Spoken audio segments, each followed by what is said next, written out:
Thank you so much, Mr. Minete.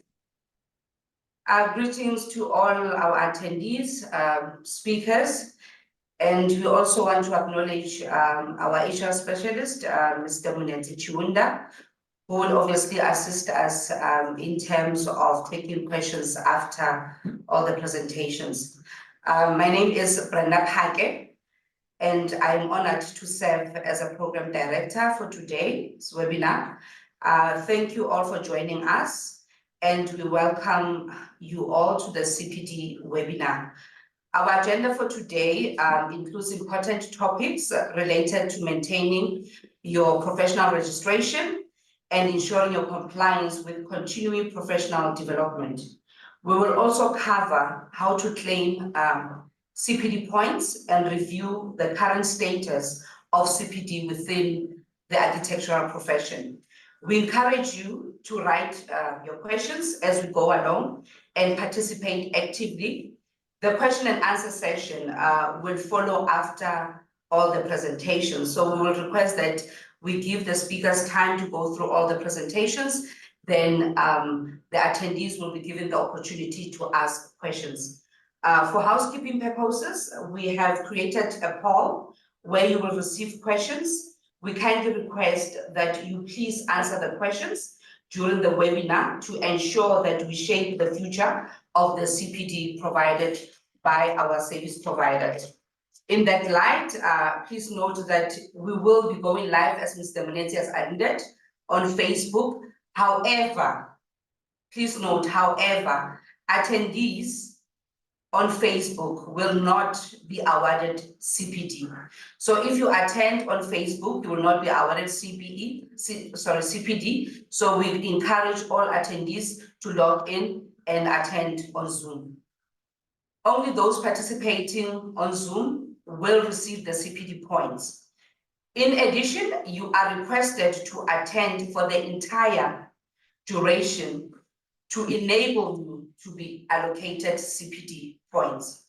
The attendees must attend for all the duration so that we are able to award you with your CPD points. Please note that your CPD points will automatically be allocated on your profile. Before we start, I would like to introduce our speakers for today's webinar. As per the program, we have Mr. Abongile Jagisa, who will present on maintenance of registration. Mr. Jagisa, he is our acting officer in registration. We also have Ms. Gloria Rampedi, who is the CPD administrator. Ms. Rampedi will be going through CPD conditions and requirements. Lastly, we have Mr. Basil Engley, who will be presenting on both CPD compliance status in the profession and how to claim for CPD points. Lastly, without further delay, I will hand over to our first speaker, Mr. Jagisa. Please remember to write your questions as the presenter is going through his presentations. Thank you, Mr. Abongile. Over to you, sir. Thank you so much, Brenda. Thank you so much, Program Director. Let me just quickly share my screen. Okay. All right. Good morning, everyone. Good morning to all the attendees and my fellow colleagues next to me. My name is Abongile Jagisa, and I will be taking you through how to maintain your professional status, and also take you through the login and the recovery of the password. Someone might think that why such a simple process of logging in and password recovery. Well, as some of you might know, we have recently moved onto the new system, and therefore we do get a lot of inquiries around maneuvering the new systems in terms of logging in and the recovery of passwords. And I'll go right ahead. As a professional, since this is a CPD webinar, And CPD, of course, is part of the compliance and the maintenance of your professional status as a professional. So firstly, in order to maintain the registration, a registered person has mainly three key factors to maintain their registration status with SECAP. And number one is the payment of annual fees. Payment of annual fees is very much important. And then secondly, there is the compliance with CPDs, CPD points. And then the third one is the adherence to the code of conduct. I just want to make emphasis on the CPD compliance, maybe the last 2 points, because I think mainly everyone, the professionals, they are aware that they have to pay annual fees. Everyone in the industry is aware of that. However, where we seem to be getting a lot of dragging of feet is in the CPD CPD claiming, because mainly professionals, they think just the payment of annual fees is enough to keep them their professional status active. They can do their work, they are in good standing. However, it's very much important to also comply with your CPDs, because you will know that you may be paying, or you may have paid your annual fees, but still not be in good standing, mainly because of the CPD compliance. And of course, at that point there, you have the adherence to the code of conduct. There are no cases that are against your name. That is also very much important to ensure that you have a clean name in the profession and in the practicing of your architectural responsibilities. And zooming in onto the annual fees. Of course, the annual fees are gazetted in terms of Act 44 of 2000, and these fees are as follows, that are determined by SECAP. SECAP determines the application fees, and of course guided by the Act, and SECAP as well determines the registration fees, and of course the annual fees, or portion thereof of the annual fees. In doing so, the council annually determines and publishes the fees applicable to a specific financial year. So these fees that are agreed upon, they are annually agreed upon, and they are published for each and every practicing practitioner to be aware of what are their annual fees, what is due, and it's not only annual fees, but all the applicable fees in the profession, whether it's new applications or CPD extension fees, all of that is all published for professionals to have an idea on what is required of them as far as fees are concerned. And of course, invoices are sent out to registered persons for annual fees at the beginning of each new financial year. So from the beginning of April, from the 1st of April annually, the invoices are sent out to professionals. So maybe just to put a caution there, or just to alert you there, because we also get this a lot. If by the 1st or the first week of April you have not received any communication regarding your fees, definitely do reach out to us at SECAP and to our accounts department, so to ensure that your emails or contact details on your profile are updated, to ensure that you receive this communication on an annual basis. And I'll take you right through to what happens after cancellation of registration. Okay.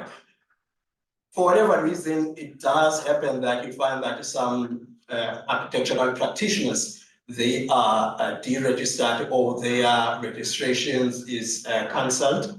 So persons who had their registration cancelled due to a non-payment of annual fees can apply for registration. The applicant will be liable for payment of the applicable fee, as we've already covered how fees come about. So registered professionals will be registered and will retain their previous registration number.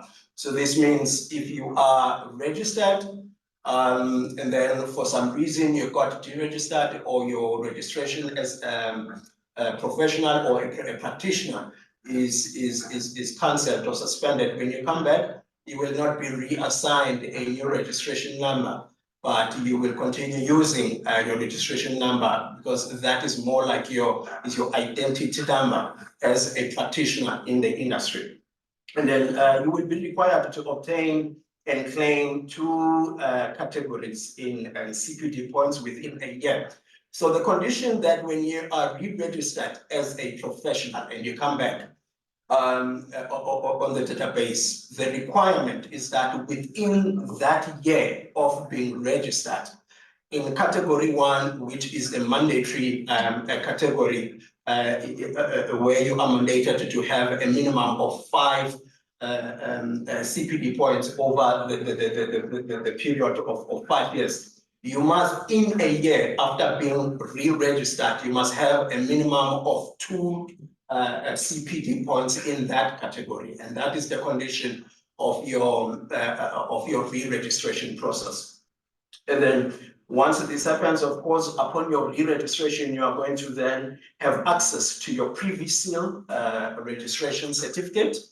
And we are very much in conversations and on continuous engagements with municipalities to ensure that submission of plans is submitted with verified proof of registration. And therefore, this is very much important that you ensure that after being re-registered, you check that you have access to your previous registration certificate. This can be in a form of a link, which of course a municipality as well can do an immediate verification by scanning the QR code that is on the certificate to ensure your verification or your standing as a professional upon submission of your plans. Okay. Under the registered candidates, okay, I understand that probably on this presentation, we may also be having candidates that have attended. Though CPDs are not applicable for candidates because they are mainly for professionals. I understand that we have candidates, therefore candidates can claim or submit their CPD or time under their mandatory training records. Under mandatory training records, you have a category, there's a 5th category. It's not mandatory, but of course it does count towards the overall units that are required for candidates in order to be compliant with their mandatory training records. So you can, of course, submit this time spent during this presentation under that educational category under mandatory training records. So, but in an event that candidates are also cancelled, it means their account is suspended. It means they do not have access to their main profile, SACP profile, and also to their MTR profile. But then once upon re-registration, they can then once gain access to their monthly training record system, and then they are able to continue with the submission of the monthly training records. Okay. All right. We're done with the registration, maintenance of your professional registration process. We are now going to go into the logging in and the password recovery onto our new SACP login dashboard so that you understand the way around it. Okay, first things, you will go to our website, which is www.sacapsa.com. What we tend to come across in terms of queries around this, you find that some RPs or registered persons, they come through and they're like, hey, I cannot access the SACP website or I cannot log in. And then when you inquire, you find that they still have a cache, which means it still redirects to the previous SACP system or SACP website. And therefore, it is advisable to ensure that you clear your cache so that when you start the process of accessing your login platform, you will be able to be redirected to the right platform. So you go in onto the sakapsa.com, and the top right corner there where it's marked in red, blue background, RP login. When you click there, it will take you to the stage where you have to put in your password and your email address and your password, and then you'll be able to land on your dashboard. Now, from the dashboard, you can then do whatever you need to do. You can be able to access, of course, that screen there. It shows from my side as an administrator, yours as a registered person, you will not have the assessments there and all that, but you will have mainly of all those options there. When you want to access your certificates, your previous certificates, you click there under certificate URLs, you will be able to see the links. You can copy that link or click on that link or copy it and put it on the browser. You will be able to view the certificate. You can apply for various processes that you want to apply for from that dashboard. Now, let's say you forgot your password. It's quite an easy, straightforward process. You click on forgot password where it's marked there with the green marker, and then it's going to give you a screen where it requires you to enter the email address. And once you enter the email address, it's going to send you the resetting link to your email address. And once you click on that link, you are then going to be required to enter the email address once again, and then you're going to enter your password. And once you do that, you are then going to be redirected once again to the login screen. Then from there, you will then be able to put in the same the same login details that you entered, and then you'll be able to log in.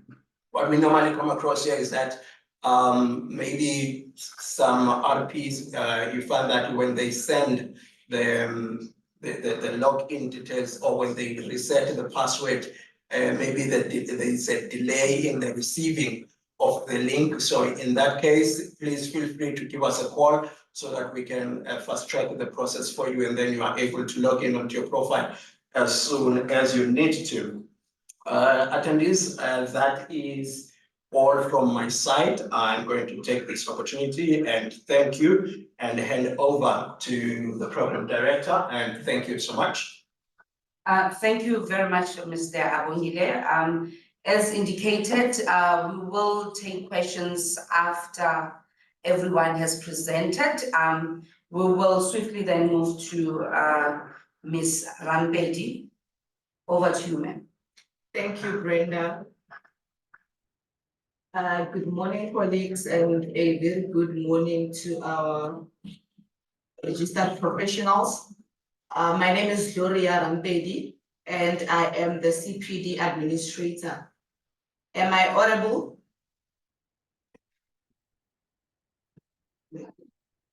Okay.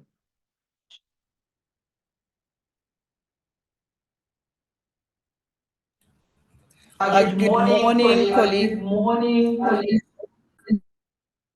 Oh, sorry about that. Sorry about that. I thought I was not audible. My name is Gloria Rampedi, and I am the CPD administrator. I'm going to be taking you through the process of continuous professional development, which is CPD.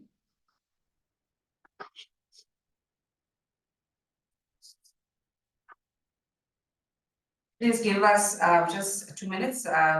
Ms. Rampedi is sharing her presentation. Thank you. Thank you. Sorry about that. Okay, I'm going to be touching on continuing professional development. Firstly, let me explain what is continuing professional development. Continuing professional development refers to learning experiences which helps professionals to improve their skills and to develop their knowledge and skills in order to be able to practice in architectural fields that they are currently practicing in.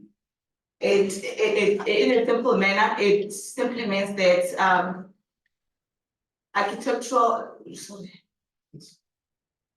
registered professionals must engage in CPD activities that will help improve and enhance their knowledge so that they can be able to be of expertise in their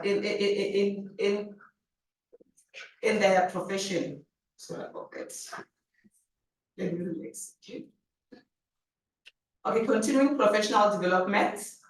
In terms of the Section 13K of Agricultural Profession Act 2000, Act 44, SACAP determines the conditions relating to and the nature, extent of CPD required in order to qualify for the renewal of registration as contemplated in the section. This means that SACAP does not come up with policies. We are guided by the policy. We do not do things according to how we want to do that. We are guided by the policy and we should do whatever that we do in black and white. So it is not us that say you should engage in CPD activities. It is the policy that is coming up with rules as to what you need to do in order to maintain your registration.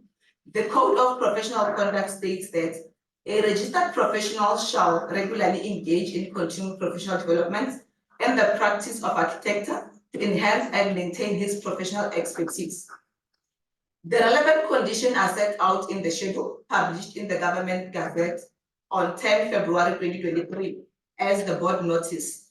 So if, let's say, maybe you are lost or you need clarity, the board notice is there on the website and it can also be requested from us. You can just drop us an email and then we will forward it to you so that you can just go through it just to familiarize yourself with the policies and all that. Who can lawfully offer or approve Category 1 CPD activities? Remember, we have different categories. We have about 3 categories, whereby one is Category 1, and then Category 2, and then Category 3. So let's touch on the one that is compulsory, which is Category 1. Voluntary associations and accredited learning architectural sites are approved for the purpose of offering Category 1.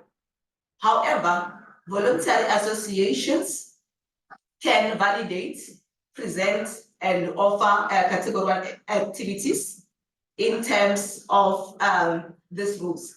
This includes the allocation of appropriate points to such activities. I think most of you have noticed that when you attend, let's say you attend, I won't mention the name of the VA because it might cause confusion. Some will say, because they mentioned this one, meaning that this is the one that is relevant. We have a list, you can just go onto our website. There's a tab that says voluntary associations. You can just click there and then you check which ones are recognized by SACAP.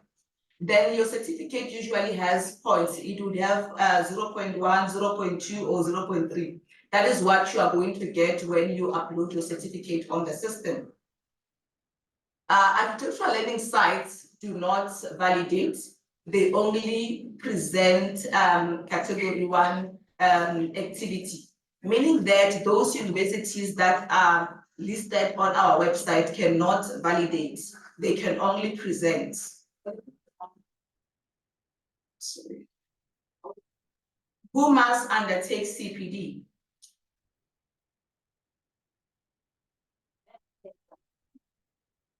Who must undertake CPD?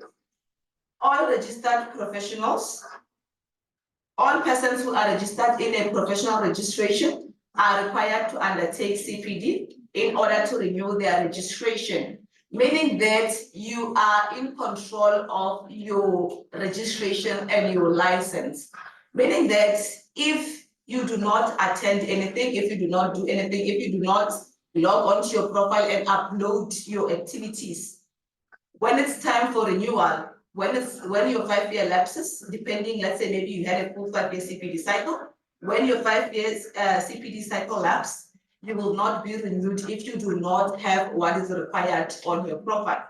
You need to have about 25 CPD points on your profile, whereby 5 must come from Category 1. So Category 1 is compulsory. So this includes also registered professionals practicing abroad. You mustn't say because you are in the UK, you are unable to attend CPD workshops and all that. You can attend even in the UK, and then you can just load on the system. We will action that upload and evaluate it, and then allocate the required CPD points as to the evidence that you have provided. The council may also, let's say you are unable to attend or you are unable to maintain your CPD requirements, you are unable to attend, the council may grant a full or partial exemption of these conditions. The council may, upon a fully motivated and substantiated application, grant an extension for the period of compliance. For the period of compliance. Only persons who are retired and no longer carrying out architectural work are exempt from doing CPD requirements.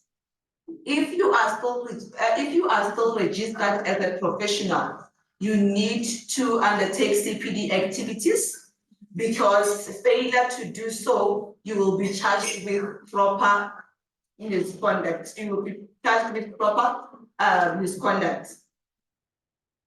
Let me just touch on RPs, registered professionals who will need to apply for exemption. Let's say maybe you are currently not well, you are sick, you are unable to attend, you are unable to work. You can apply for an exemption, but it has terms and conditions. An exemption application can be completed if you have a medical condition which prevents you from attending category 1 events or doing your day-to-day architectural work. The medical condition must have affected you for about at least a year, whereby you were supposed to, let's say maybe it's 2023, you were not able to submit anything for 2023. You will need to submit proof that you were incapacitated. An exemption application will not be considered if it has not been paid in full, meaning that you need to pay whatever amounts in full before your exemption application can be considered. There is no guarantee that the exemption application will be approved. Please note that, meaning that you do not have to just come to us and say that I was not well, and then you apply for an exemption. Then when it's time to submit your medical records, you are unable to do so. The fee for the exemption is not refundable, meaning that, let's say it's 1.5. If you have paid 1.5 for that year, it will not be refunded. An exemption will be considered by the committee or will be rejected by the committee. It is not us who approve or reject the exemption application. And then let's touch on extension. Whereby a registered professional failed to accumulate the required CPD points. Such a registered professional can apply for an extension. Let's say you are due for renewal now, and then you do not have the required CPD points. You can just call us and then ask for exemption application.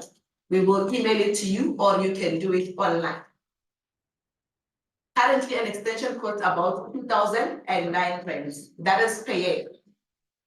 For 2021, 2,009 rands, 2022, 2,009 rands, 2023, 2,009 rands. We are calculating the years that you were not able to undertake your CPD activities, but the exemption only applies for category 1, meaning that if, let's say, maybe you have 5 category 1 CPD points, and then you do not have maybe your category 2A or your category 3B, and you still need maybe, let's say, about 20, you can just log your work, and then you can just log your individual activities.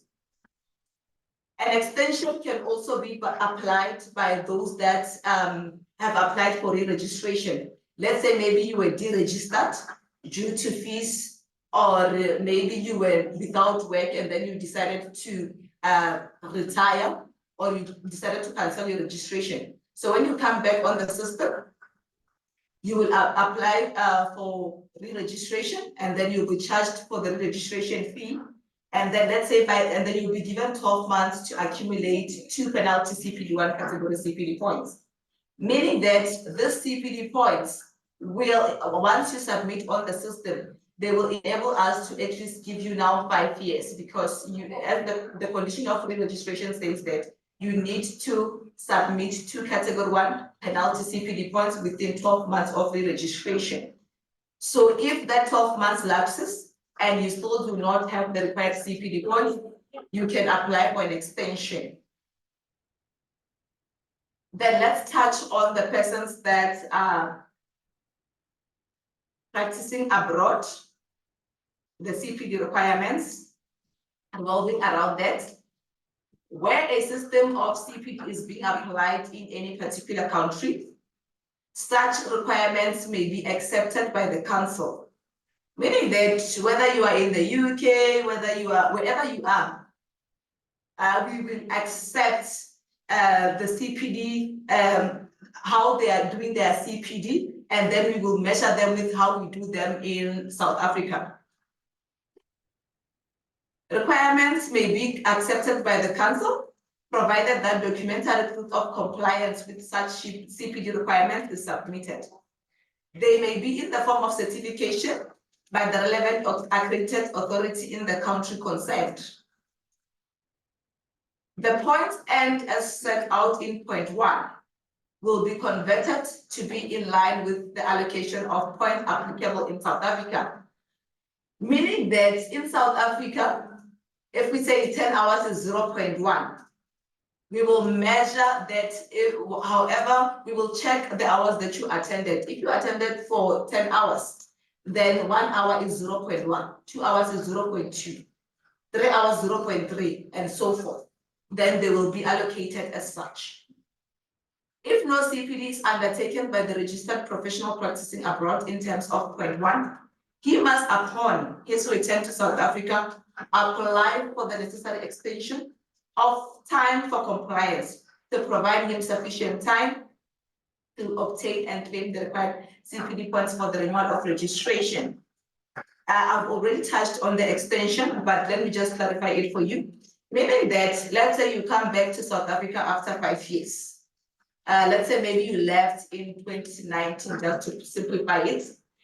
So for 2019, you have 0, meaning that you will be charged for an extension for 2019, 2020, 2021, 2022, and 2023, and then 2024.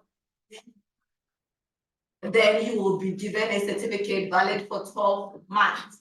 So in this 12 months, you will be attending workshops to ensure that you catch up with the points that you did not accumulate for that specific period.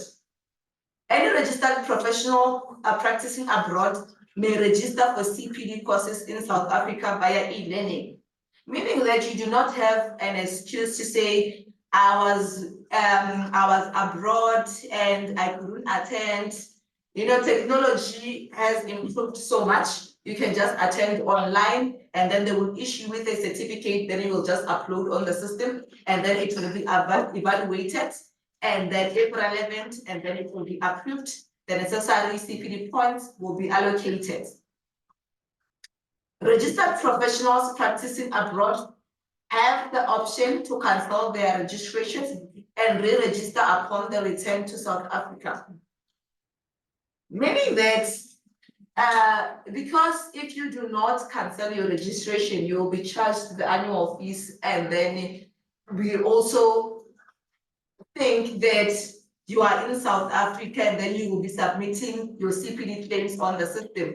So you have an option to cancel, and then you will re-register when you come to South Africa, and then you will be charged the re-registration fee, and then you come back into the system and then you practice.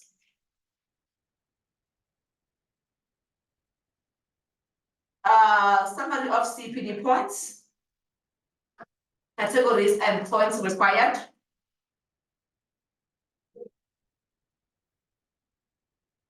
Required CPD points. Each 5-year CPD cycle, every registered professional must obtain a minimum of 25 CPD points in order to qualify for renewal of their registration. Meaning that we give you 5 years. So in this 5 years, we only want 25 CPD points, which is very little, which is very doable. So meaning that you will be claiming for your work, you will be claiming your individual activities, you will be claiming for mentoring, you will be claiming for being a member of a voluntary association, and then you'll be attending category 1s. After 5 years, you will even have more than enough. But what is required is 25 CPD points in order for you to qualify for renewal of registration. A minimum of CPD points must be obtained and claimed in category 1. A minimum of 5 CPD points must be obtained and claimed in category 1 developmental activities. Your category 1 is compulsory. You can have 50 CPD points, but we want 5 from category 1. 5 must be from category 1. You can have 50, you can have 60. Please ensure that you have 5 under category 1. In addition to the requirements set out above, a registered professional must obtain at least 3 points per annum, of which at least 1 must be obtained in category 1. Meaning that you have 3 categories. 1 point must be from category 1, and then 1 point can either be for category 2, 1 point can either be for category 3, but you must at least obtain 3 points per annum. Category 1, which is developmental activities. What is required and what will be accepted? Attendance of structured educational or developmental meetings, conferences, seminars, workshops, lectures, etc. These workshops can either be presented by a SACAP recognized voluntary association or by SACAP recognized architectural learning sites. I'm going to stress this out. Please familiarize yourself with our website, whereby you can at least check which ones are recognized as voluntary associations by SACAP. We do not want such incidents where an RP comes to us and say, I attended from where, and then I paid about 3,000. And then you guys are saying that this cannot be approved under category 1. If the certificate that you are presenting is not from a SACAP recognized voluntary association or a SACAP accredited learning site, it will be approved under category 3B, which is individual activities. No matter the amount you paid, it will not be recognized under category 1. Please, before registering to attend any workshop, check on our website just to see if that voluntary association is listed. Points required per annum, 1 point. Compulsory to be claimed, I touched on this one, 5 points. You can also claim points for mentoring students in studio at any of the accredited SACAP architectural learning sites, ALS, just to simplify it, on voluntary basis for at least 4 hours per week over a period of a year. Meaning that if you are mentoring students at universities, but then you cannot mentor just any student. This student should be in studying something related to architects, right? Mentoring of students at architectural learning sites will be acknowledged maximum of 3 points per year. Mentors will be required to spend at least 4 hours on assisting and mentoring students at the universities. So you will need a report from the university. The university should draft you a report as evidence. You cannot just click on the system and say you were mentoring the students at maybe UJ, TUT, or any of the SACAP recognized agricultural learning sites. And then you just say, I was mentoring this one, here's the student number. We need proof, we need a report from the university.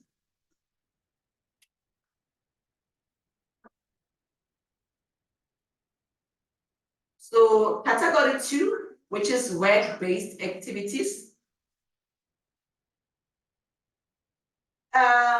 This one is very simple. You just get points by doing your day-to-day architectural work. You just tell us where you work and the points that you've worked. You can claim for architectural work, project work, or lecturing at an accredited SACAP learning site. But this should be a full-time lecturing if you are lecturing on a SACAP recognized architectural learning site. How do we measure points? 800 hours of work is 2 points, while 400 hours of work is 1 point. So you just tell us where you work, the hours. You don't need to provide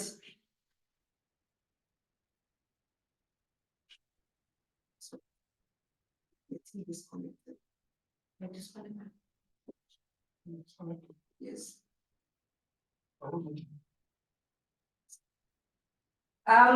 We are sorry about that.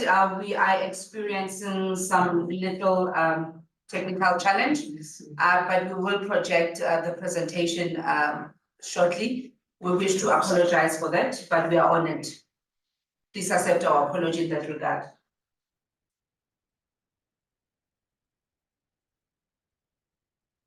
Thank you, Basil.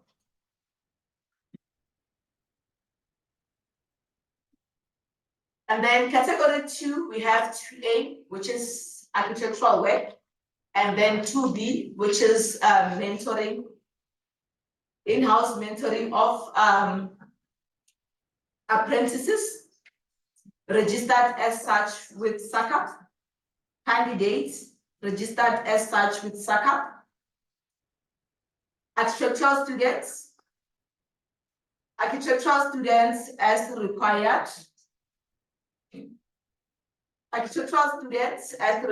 or those that you will find at universities and then you will mentor. And then 50 hours of mentoring is 1 point.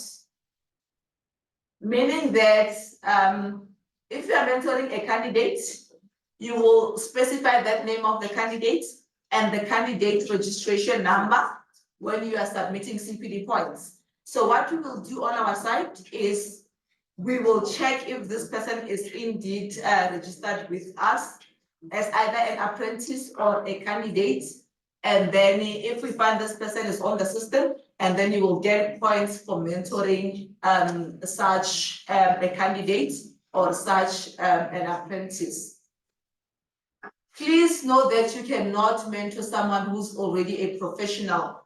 I see a lot of registered professionals claiming CPD points for mentoring someone who is already a professional. You cannot mentor someone who is already a professional, but only candidates, apprentices, and architectural students that attending at SACAP recognized architectural learning site.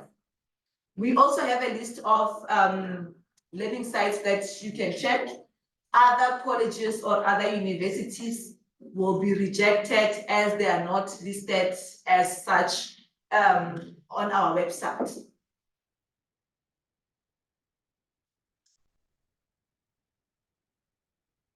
And then we have category 3B, individual activities. This one contains of membership of one or more SACAP recognized voluntary associations and your individual activities that you do individually. The first one, which is membership of one or more SACAP recognized voluntary association. How do you claim or what can be claimed? Full membership of that financial year equals to 1 point. I'm going to make an example. If you are a member of SACAP, although it's not a voluntary association, please remember that some registered professionals claim being a member of SACAP. You cannot claim for it being registered with SACAP. We are not a voluntary association, but a regulating council. So on the title, I'm just going to make an example. You will write SACAP membership. If it's for 2020, then you claim for 2020. Then it's 1 point for full financial year. And then we have individual activities as per the table. So what can be claimed under category 3B, which is individual activities? Relevant postgraduate degree, 3 points per year. Other relevant postgrad qualifications, 2 points per year. Evaluation of master's or doctorate thesis as an external examiner, 2 points per year. Supervising of students undertaking postgrad studies, 2 points per year. Oral examinations of final year and postgrad students, 1 point for every 10 hours of active involvement. Validation of educational programs for accreditation purpose, 1 point for every 10 years of active involvement. Publication of referred articles, single author, 2 author, 2 points per article, 1 point per article. Publication of professional or technical articles, 1 point per article. Papers presented at a conference or congress, 1 point, meaning that if you are a presenter, you cannot claim under category 1. You can only claim under category 3B, which is individual activities. Presentation given at workshops, seminars, refresher courses, etc. 2 points for every 10 hours. Part-time lecturing to undergraduate and postgrad students, 1 point for every 10 hours. Remember, category 2A is full-time. Category 3B is part-time lecturing. So if you are lecturing part-time, please claim under category 3B. If it's full-time, please claim under category 2A. Participation in statutory, professional, institutional, and technical or non-technical committees, 1 point for every 10 hours of active involvement. This one is very, very, very simple. Even the activities that you do pro bono, the activities that you do, let's say maybe you did something for the community, please know that you can claim this under category 3B. If let's say maybe you've helped a community build up a church and then you did not charge them, please do not lie. If you charge them, you cannot claim. But if it was pro bono, you can claim under category 3. Reading of ARC magazines, you can claim under category 3B. You just tell us what you read and the hours. 10 hours of reading, 1 point. 20 hours of reading is 2 points. 30 hours of reading is 3 points. Meaning that we do not want what you read on YouTube, but what you read, the architectural magazine that you read. You will just tell us the name of the magazine that you read and the duration. Then we will allocate the CPD points accordingly.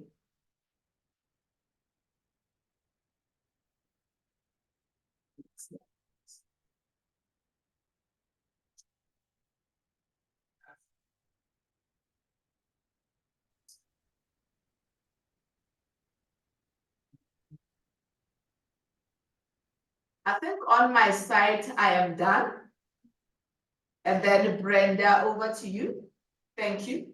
Okay, thank you very much, Ms. Rampedi. That was a very insightful presentation. And thank you very much for going through the presentation. Lastly, we will move to Mr. Engling, who will take us through how to claim CPD points. Over to you, sir. Good morning. My name is Basil Engel, and I am the CPD officer So if you have any CPD queries and issues, please contact us at SECAP in the CPD department. We will gladly assist you. I will be presenting on the state of compliance with the CPD requirements in the profession, and then I will be taking you through on how to claim CPD points on your online profile. The current state of compliance with the CPD requirements in the profession is as follows. On this table, you can see the compliance for 2023 and 2024. Those categories of registrations are on the left. We can see professional architects, professional senior architectural technologists, professional architectural technologists, and professional architectural draftspersons.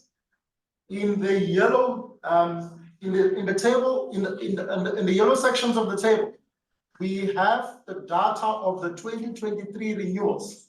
So we can see at the bottom of the first column in yellow, it says 1,252.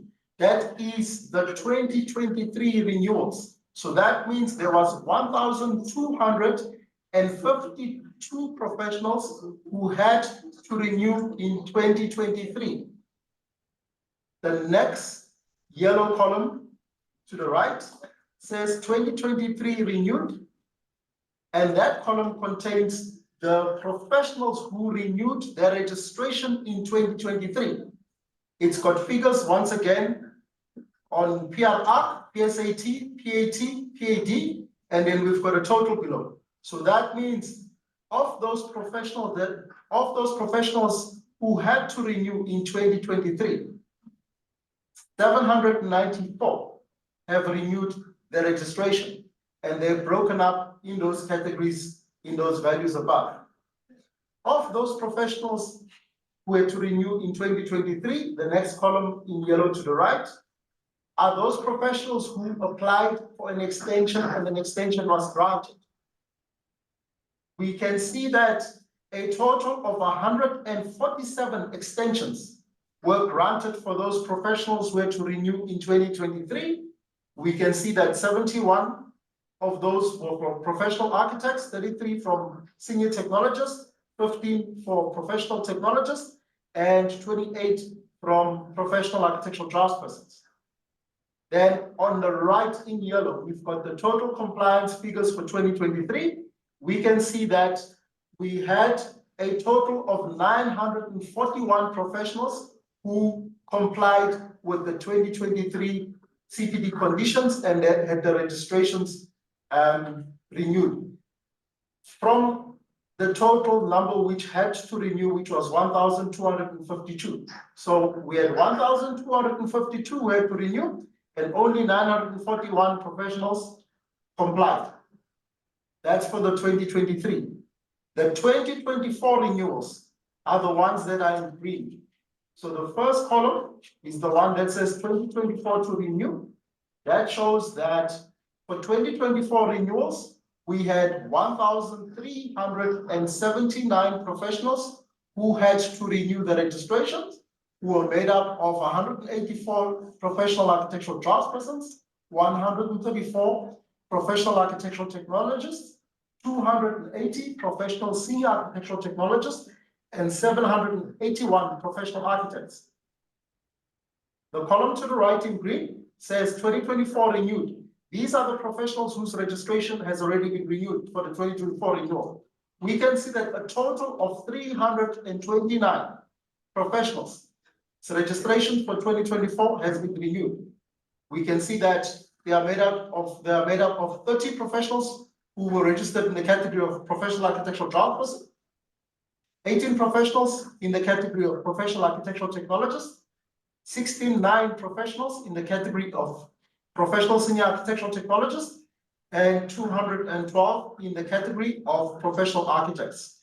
And the last column in green, or the second last column in green, says 2024 extensions granted. That indicates that the professionals who had to renew in 2024, those who have applied and were granted an extension. A total of 70 of those professionals were granted an extension, we can see that 11 were granted to professional architectural draftsperson, 8 were granted to professional architectural technologists, 13 were granted to professional senior architectural technologists, and 38 were granted to professional architects. So the last column, which says 2024 total compliant, that indicates that a total of 399 professionals have complied with the CPD conditions, and above that, they are broken down in the various categories. So 2024 renewal, if you go on the left, we can see that there was a total of 1,379 professionals had to renew the registration. And we can see that only 329 were renewed and 70 applied for extension. That means there is numerous professionals who must still renew the registration. So we are hosting this webinar to show professionals on how to claim CPD points. The professionals must ensure that they log onto the profile and claim the required CPD points in order to renew the registration. This slide shows the percentages per category that have complied. We can see that for the 2023 compliance rate, 70%, 70.79 of the professional architects that had to renew have renewed the registration, have complied with the CPD conditions. 74.86 of the professional senior architectural technologists that had to renew in 2023 have complied. 79.39% of the professional architectural technologists that had to renew the registration in 2023 have complied, and we see that 56.69% of the professional architectural draftspersons that had to renew the registrations in 2023 have complied. So we've got a total compliance rate of 75.16 for 2023. And then the one below shows the 2024 compliance rate. We can see that the professional architects, only 32% of those professional architects that had to renew their registration in 2024 have been renewed. 29.2% of professional senior architectural technologists who had to renew their registrations in 2024 have been renewed. 19.4% of professional architectural technologists who had to renew their registration in 2024 have been renewed, and 22.3% of professional architectural draftspersons who had to renew the registrations in 2024 have been renewed. So far, the 2024 renewals, we are sitting at 28.93% of those professionals that had to renew their professionals. So there are a number of professionals who still have to renew.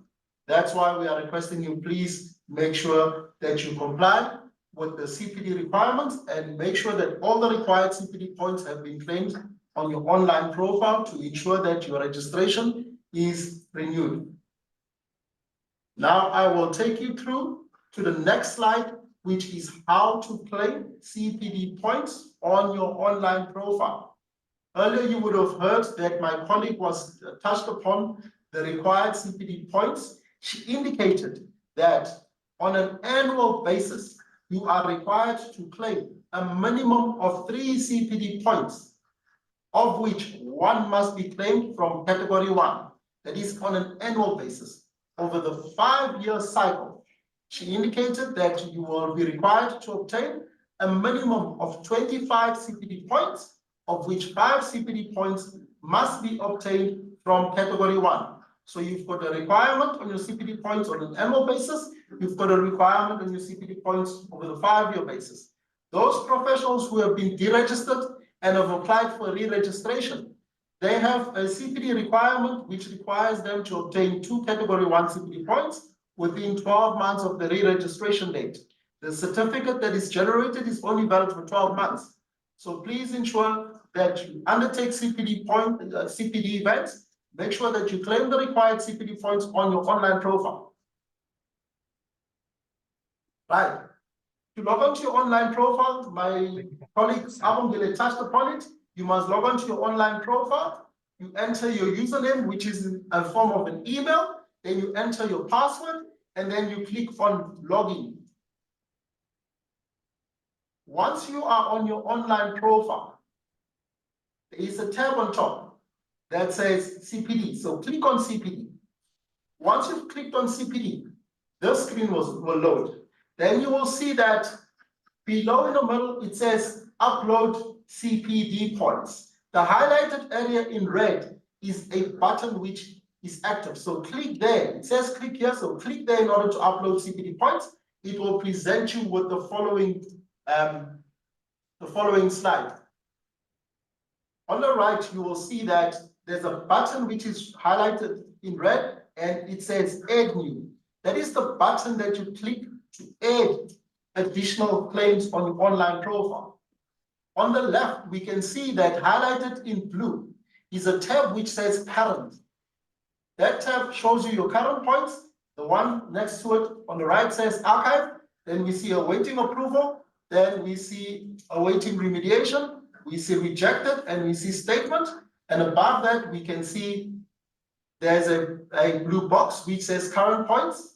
On that example, it says 0 current points. And then on the right, it says archive points and it says 0. Archive points will show your archived CPD points. These are points from your earlier CPD cycles. They are put in archive. Your current points for the current cycle will appear under current points. So click on add new to add CPD points on your online profile. You will be presented with such a screen. This is the manner in which you capture your CPD points on your online profile. You will see that the first one on top that comes up says date activity took place.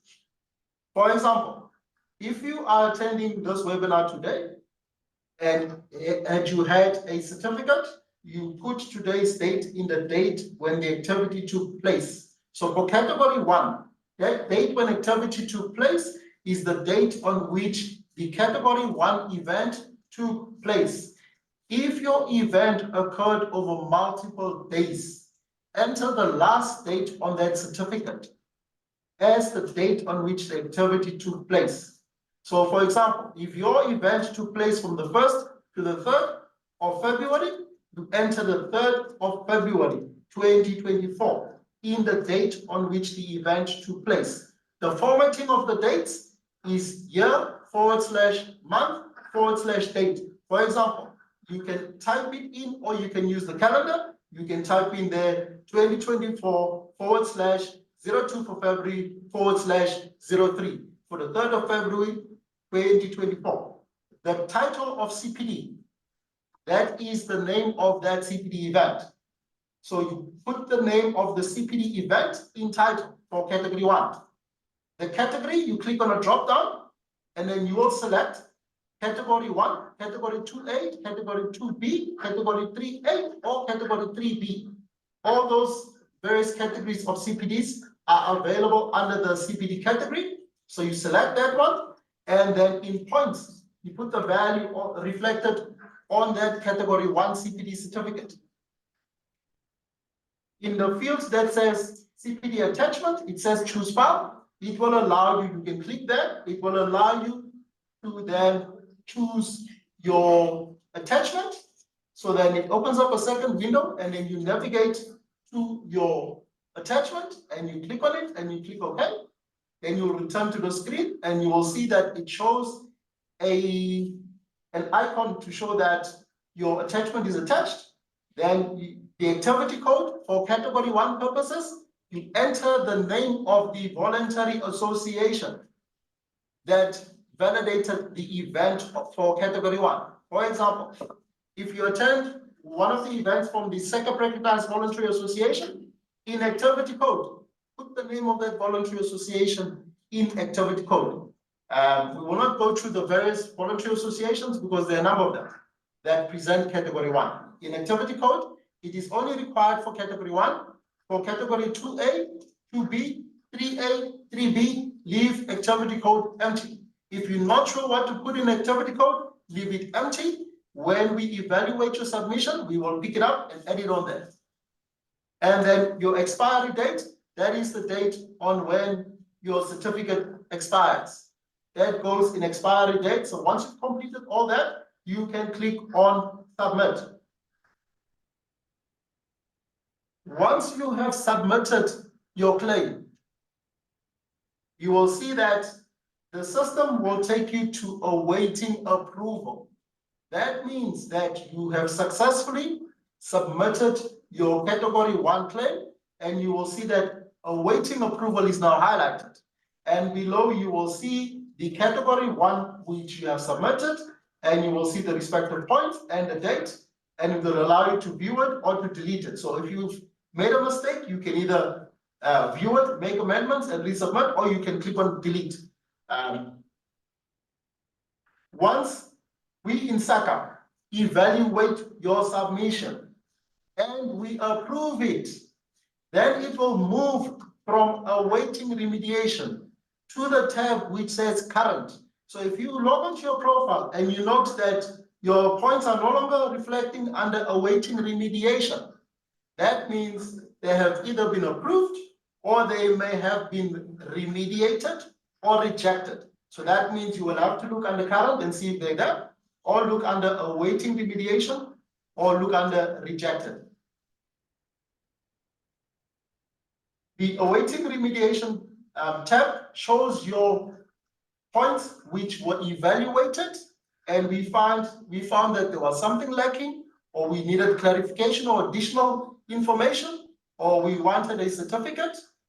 Then those points will go under awaiting remediation, and it will look as it shows on the system. You will see that on the right, there's a button which says remediate. So once your points are under awaiting remediation, you can rectify them. Click on remediate. Your points will then load, similar to how you loaded them in the first instance. On top, highlighted in red, is the comments that the SACA administrators would have placed when remediating your category 1 claim or any of the other CPD claims. So, for example, if the message on top says, please provide us with your CPD certificate, that means go and upload, go to choose file, navigate to your folder, go and select your certificate, make sure it's uploaded, and then click on resubmit. So from remediation, you can make rectifications and you can resubmit.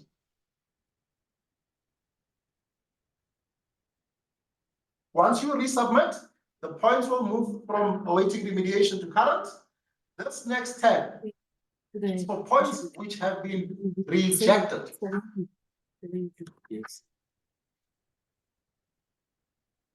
Points which have been rejected will appear under the rejected tabs.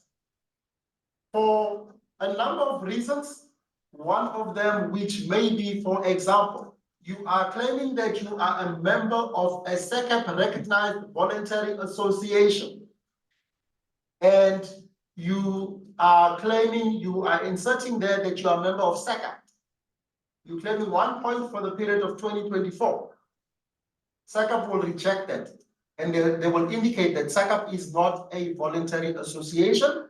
Category 3 ACPD points can be claimed for being a member of a SACA recognized voluntary association. So if your points appear under the rejected tab, they have been rejected, you can click. There's a box on the bottom right which says, the first one says comment, and then the next one says view. In the comment box, it will show you a short message of what the message was when your point was rejected. To see the full message, click on view. Your submission will open up as such. In the box above in red, it will indicate the message that was provided when your CPD claim was rejected. You will see that all it will allow you to do is just view it. You cannot resubmit. You can only go back. So once your points are rejected, you cannot resubmit them. If you want to make rectifications, you will have to make a new submission. So that means if you realize that you actually did not mean that you're a member of SACAP and you are claiming category 3 CPD points, you meant that you are a member of one of the SACAP recognized voluntary associations, then you will have to go back and claim a new submission.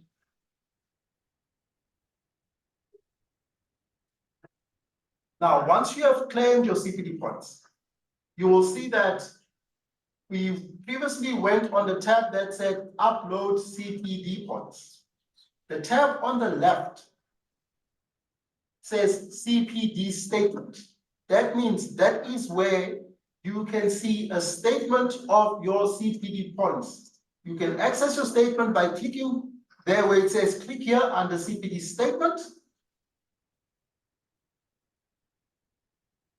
Once it loads, you will see that next to cycle is a drop down. Click on the drop down next to cycle and select your CPD cycle. You may have multiple cycles there. Make sure that you select the correct cycle of the CPD statement that you want to see. So make sure that you're not selecting the oldest one or the latest one. Make sure the correct one is selected. And then there are 4 options below which allow you to download a CPD statement. I highly recommend the bottom right one that says generate yearly CPD statement. This one will break down your CPD points on a yearly basis and sort them out in the category. Then it's easier to understand what CPD points are still outstanding. For example, if you click on generate yearly CPD statement, a PDF document will be downloaded into your downloads folder. Open the PDF document and your statement will appear as such.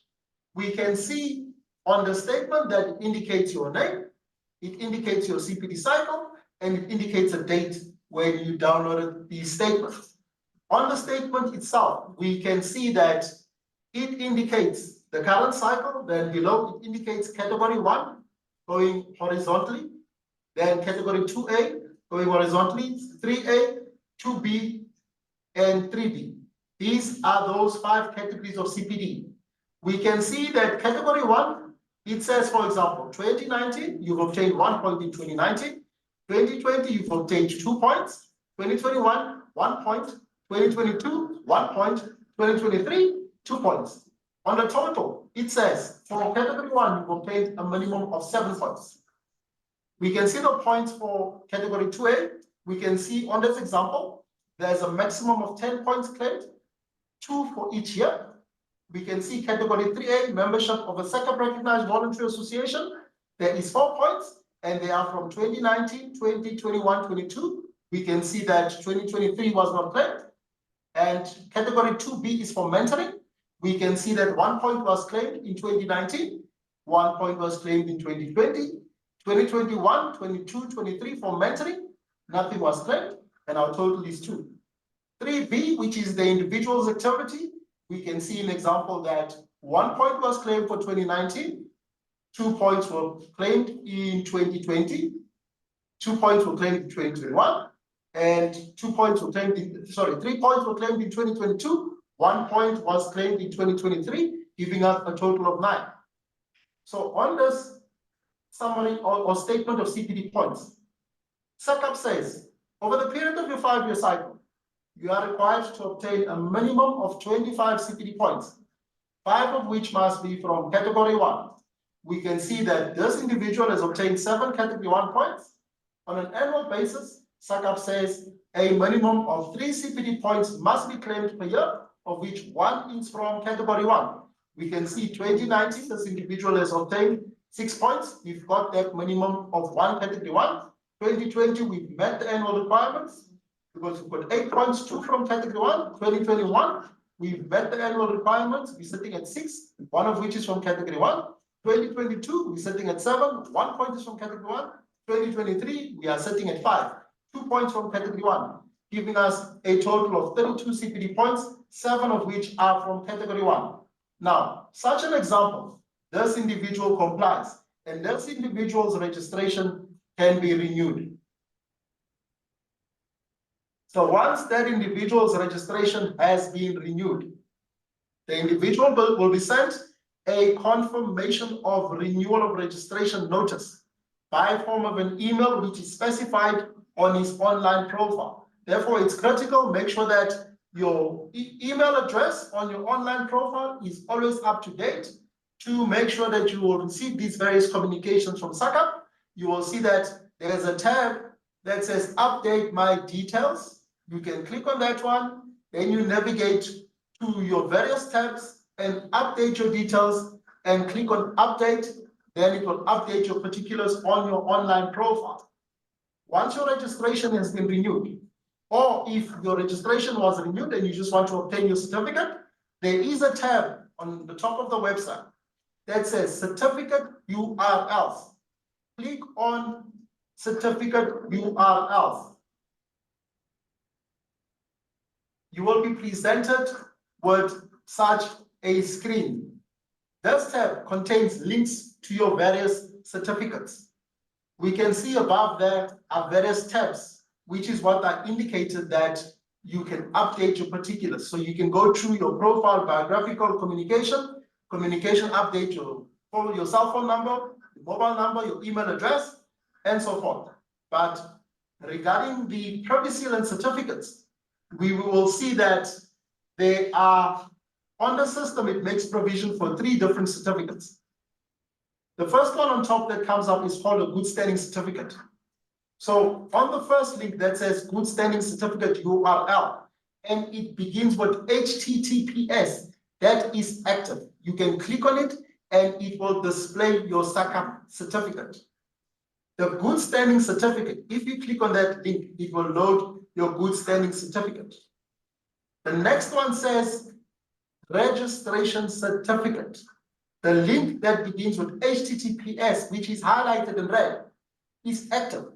Click on that and it will display your SACAP registration certificate. The third type of certificate you will see below. It's not only available on this profile, but if it is available on your profile, it is called the certificate of competence. And the link, if it is available on your profile, will be available on the right of certificate of competence URL. You can click on that respective link to access your certificate of competence. These are the 3 certificates that are on your profile: good standing, registration certificate, and certificate of competence. The following links below that are similar to the above 3, but these are the privy seal components. You will see that the first 3 links above for the certificates all states that they are certificates. The 3 links below all indicate that they are privy seals. The privy seal is the QR code which you can place on the header of your plan when submitting plans to council, and that QR code may be scanned and it will verify instantly whether the individual is in good standing and is still registered with SACAP. If for some reason your registration has been cancelled or your SACAP certificate has lapsed, then that privy seal will no longer provide your certificate. It will tell you that a certificate is not available. In such a case, please contact SACAP to resolve the matter that's preventing your certificate from being available. So your certificates, you obtain them under the certificate URL tab. The next slide indicates notification regarding the renewal of registration. In terms of the board notice, it says that number 1, the council shall notify the registered professional during the 3rd term, July to September of the 5th year of the cycle regarding the renewal of registration. That means that on your 5th year, year 5 of your 5-year cycle, during July and September, we will send you a notification on that listed email address, which is on your online profile. Therefore, emphasis on make sure that the email address is correct on your profile. We will send you a notification informing you that you are required to renew your registration before the end of the year. And we will indicate to you the required CPD points. We will indicate to you if a renewal of registration fee must be paid. So that first notification says that on year 5, during the 3rd quarter, we will send you that notice informing you that you are required to renew your registration. All CPD points must be claimed on your online profile before the end of that year. The second notification says electronic renewal notices will be sent out to all registered professionals confirming the requirements for their renewal of registration. The second one we will send out annually. We will send you a reminder halfway through the year to say your annual requirements on an annual basis is a minimum of 3 CPD points, of which 1 point is from category 1. Please make sure that you obtain the required CPD points before the end of the year. We will send you a follow-up notification the following year in January, requesting you to claim all the CPD points for the previous year on your online profile. That is the second one. The third one says the council may call for such documentary evidence from the registered professional as it may deem necessary in order to approve the points claimed. That means for category 1 purposes, we require either a CPD certificate from that voluntary association which validated that event for category 1 CPD points. You may also, if that certificate is not available, provide a confirmation from that voluntary association that says that the individual attended this event on such a day, it was validated for so many category 1 CPD points, and it must have the individual's registration particulars on that certificate.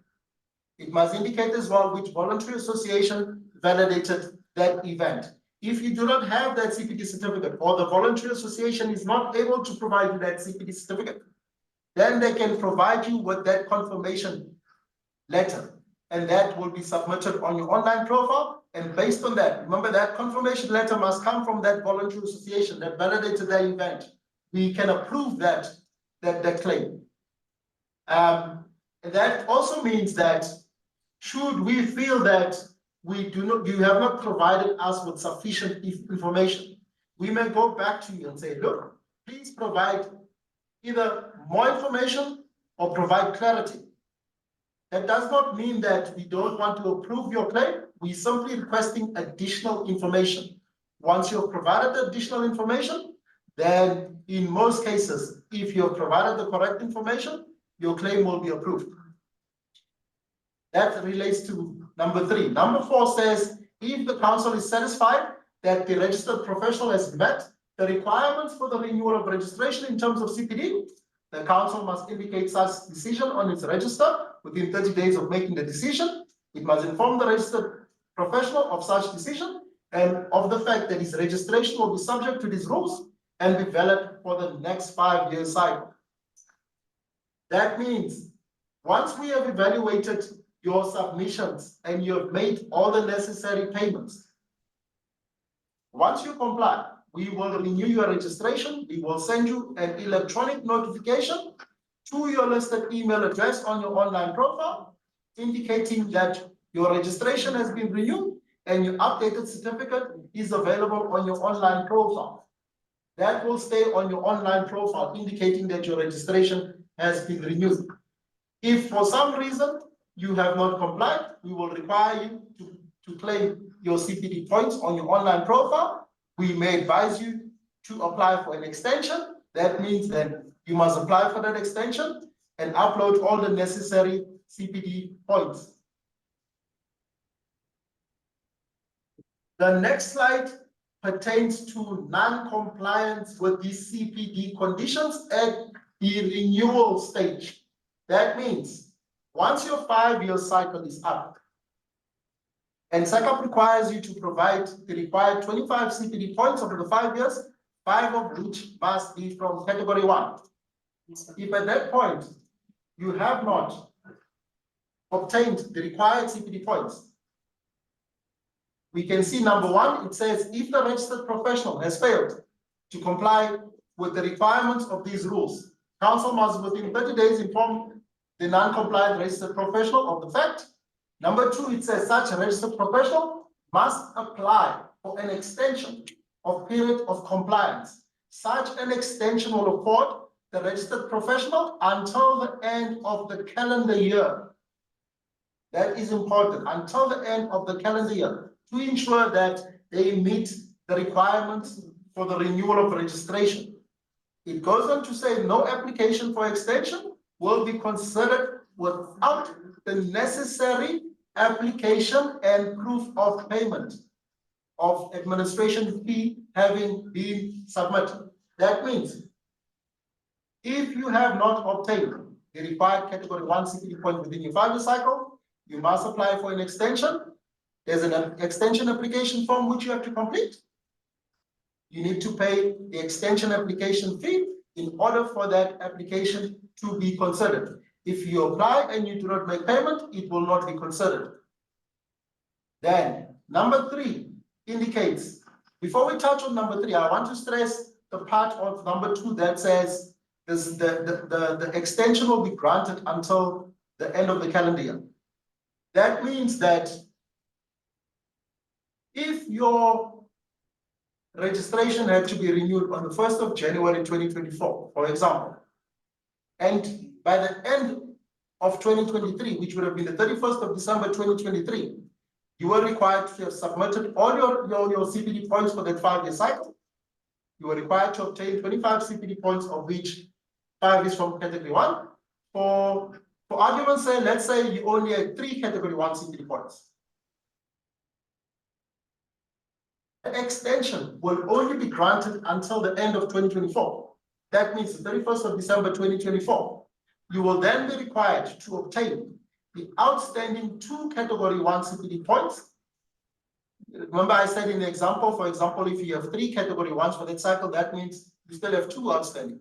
You must obtain those 2 outstanding category 1 CPD points within that extension period. That means before the 31st of December 2024, and the additional 1 point which is required for your annual CPD points, which is for the period 2024. So such an example, if you have obtained 3 category 1 CPD points for your cycle, that means you must apply for an extension and you must obtain an additional 3 category 1 CPD points before the extension period lapses.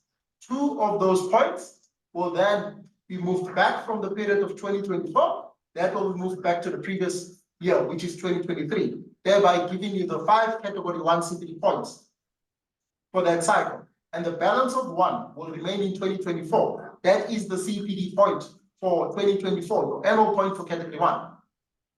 Now we can go to number 3. It says the registered professional will be required to obtain and claim the necessary points for the renewal of registration, as well as the minimum number of points required per annum during the year of their extension.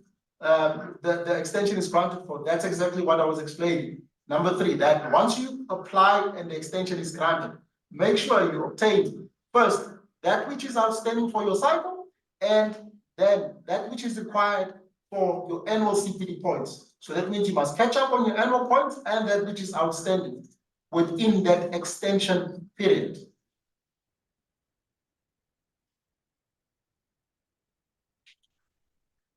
This next slide deals with failure by the registered professional to comply with these rules.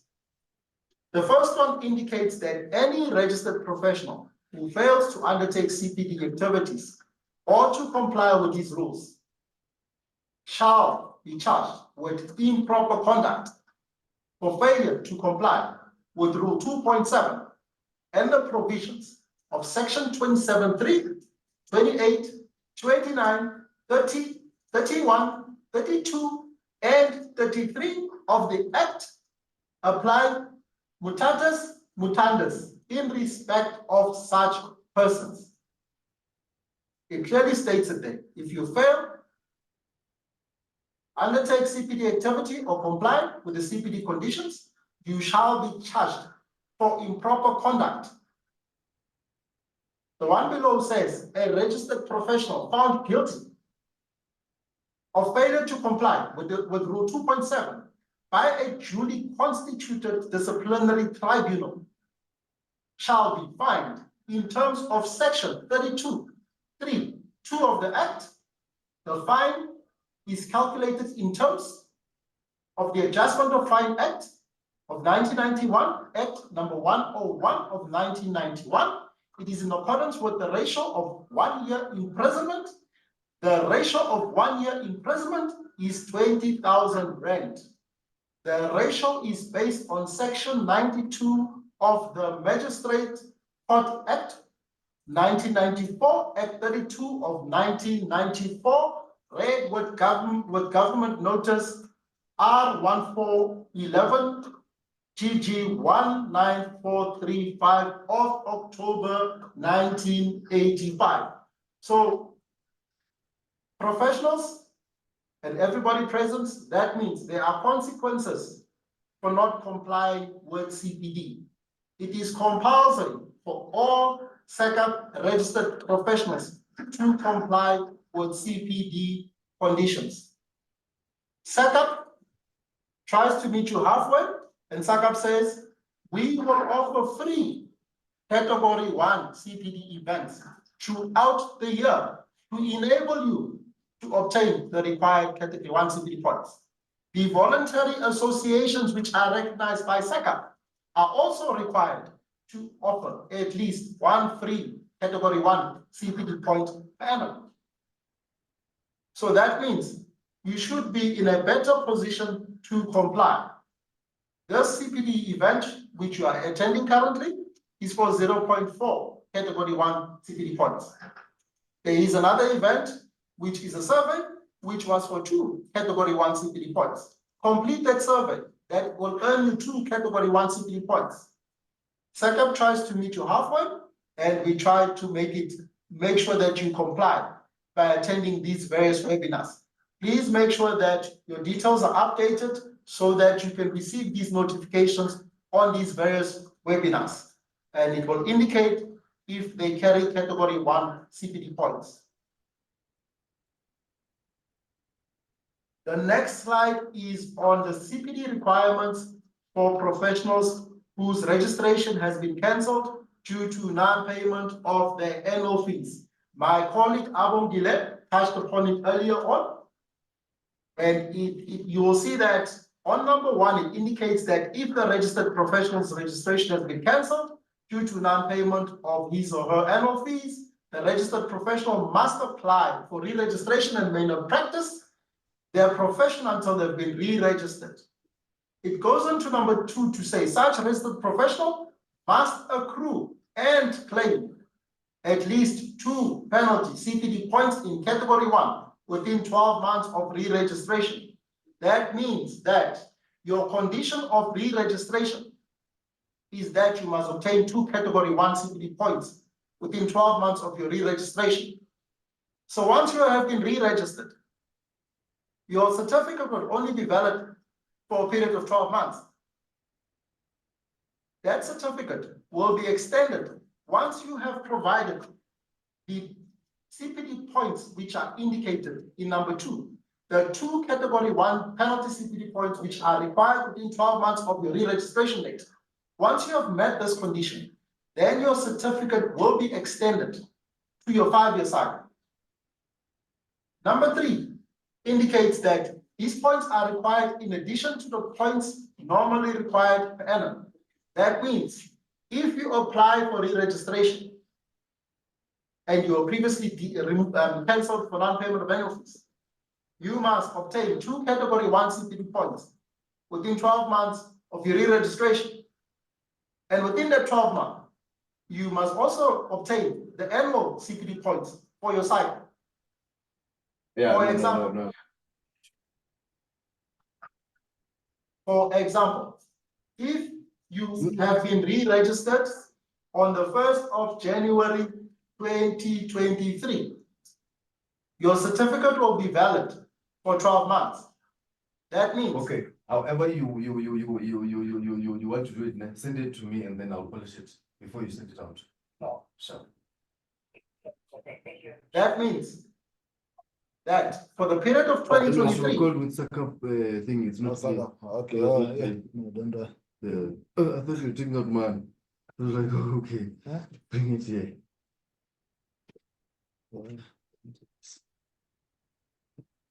okay, let's get back to that. Apologies for that. That means for the period of 2023, you are required to obtain 2 category 1 penalty CPD points within that 12 months.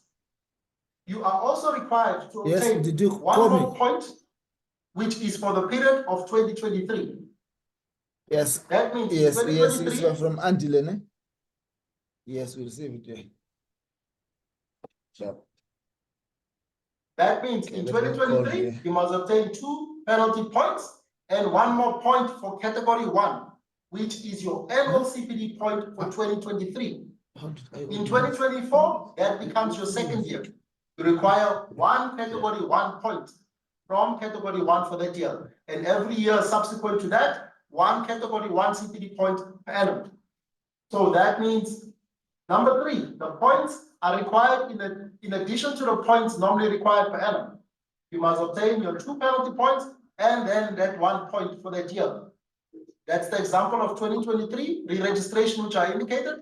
You must obtain the 2 penalty points plus 1 more, which is for 2023. Number 4 indicates that this implies that the registered professional that re-registers, that's a further clarification on that. His registration, after being cancelled due to non-payment, will be required to claim a minimum, a total of 27 CPD points during the particular cycle. That means that if you were re-registered in 2023, your cycle is from 2023. It's 2023, 24, 2025, 26, 2027. That's your 5-year cycle. Over that cycle, will require a minimum of 25 CPD points. 5 points must be from category 1. However, due to you being re-registered, there's a condition that says 2 penalty points within 12 months of your re-registration.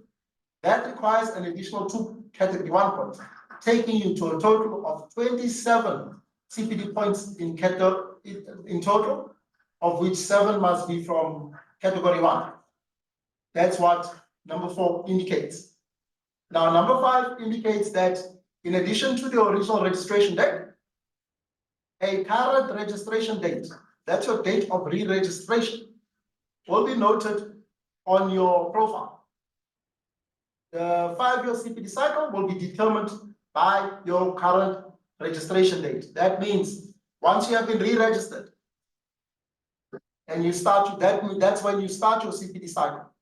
So your CPD cycle starts from the date of re-registration, and from that point going forward. That is number 5. That concludes the presentation on how to claim CPD points on your online profile.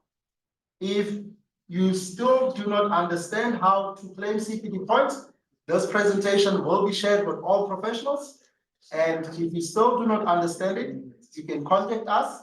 We can assist you to claim the CPD points, and we can guide you on how to claim CPD points on your online profile. Now, going just to address, I saw some questions coming up regarding the CPD points for this event. As my colleague indicated earlier on, this event carries 0.4 category 1 CPD points. The attendance list will be downloaded from the Zoom meeting. That means that on Zoom, that is where we will get the attendance register, and then SACAP will allocate the CPD points on your online profile based on the information provided when you registered and attended this event. If your email address is different to the email address on your profile, please let us know, because we may find that your email doesn't match, and then the system doesn't allocate you your points. If your points are not available in your profile, please contact the CPD department of SACAP. We can we'll have a look and resolve that for you. The points will be added on your profile by SACAP. We will not provide you a CPD certificate. So you do not have to claim these points. If you have not received your points and you attended the whole event, please contact the CPD department at SECAP and we will resolve it for you. Thank you very much. We will now hand over to our chair. Over to you. Okay, thank you so much. We wish to thank all our speakers for their insightful presentation. To further enhance the value of the CPD, we have conducted a poll. I think most of our registered persons have been seeing questions popping out. The reason we did that poll is to gather responses from attendees. Please respond to the questions, as is crucial in shaping the future of the CPD activities to better meet the needs of all the profession. As we move into the question and answer session, please be reminded that attendees throughout the entire duration of the session is necessary to be awarded CPD points. Our speakers are here now. Over to you guys. Now is a question and answer session. Over to our attendees. Thank you, Brenda.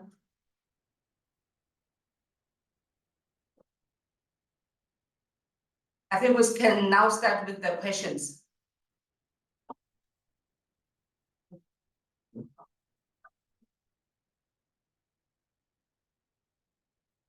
Do we have questions from our attendees?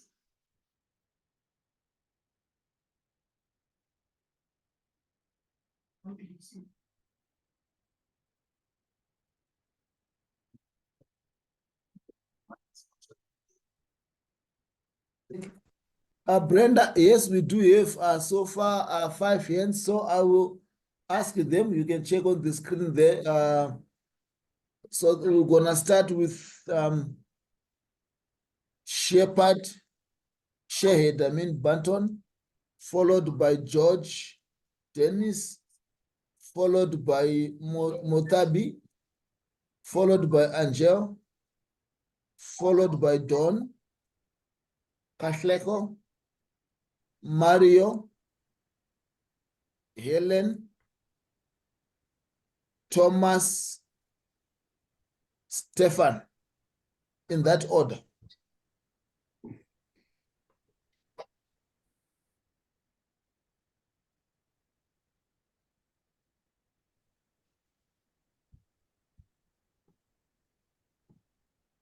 We can ask question in that order, please. Hi, I can see I'm unmuted and I don't hear anyone speaking. Can I ask my question?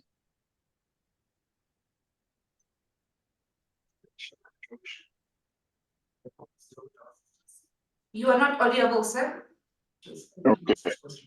My question in terms of the CPD events is events that are economically meaningful. I saw in one of the adverts there's a business development CPD, but it's a paid for event. And one of the things that as practitioners we grapple with is focusing on our professionalism, while also having to grapple with the idea that we are running businesses. So what is SECAP doing to help us to be viable businesses so that we can afford to pay for everything else that we're supposed to pay for in order to remain registered professionals? Thank you. Okay. I think can we be afforded time to answer this one, then we'll move to another question. Over to you, Basil. Can you please respond to the question? Yes. Okay, your question regarding the paid for events. Now remember that this current event which you are participating in is a SECAP event. It is at no charge, it is for free. There is another one which is also taking place, which is a survey, a professional fees survey, which carries 2 category 1 CPD points. It is also free. That's for category 1. So that means SECAP says that your obligation as a professional is to ensure that you obtain a minimum of 3 CPD points per annum, of which 1 is from category 1. That professional webinar carries 2 category 1 CPD points. This CPD webinar carries 0.4 category 1 CPD points. SACAP offers a number of various CPD events throughout the year, which will earn you category 1 CPD points. The voluntary associations which are recognized by SACAP are also required to offer at least 1 free point per annum. There are events which are paid events. You can see if you receive the invite, it will indicate what the cost is, how many points it carries, and so forth. It is up to you. If you want to attend it, you will pay the respective fee. However, we offer alternative events. If you do not have the funds to pay for that event, for example, you can attend the SACAP events. We do not charge for these events. They are free. They will earn you the category 1 CPD points. That is to enable you to comply with the CPD conditions. Because if you are able to make up 1 point by attending the SACAP events, you will then claim the subsequent points from the other category for the year, then you will comply with the CPD conditions. Just make sure that on an ongoing basis, you attend the SACAP events or the events offered by the SACAP recognized voluntary associations. They also have a number of free events. Combine them and then attend. Then you shouldn't have a problem with complying with the CPD conditions. All right, thank you. Thank you so much, sir. Then we will move to Mr. Dennis Shepherd. We'll move to Mr. Shepherd.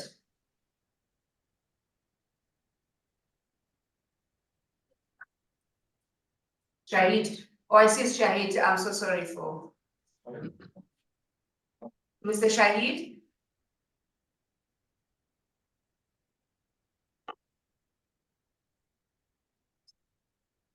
Are you there, Mr. Shahid? We see your hand is still up.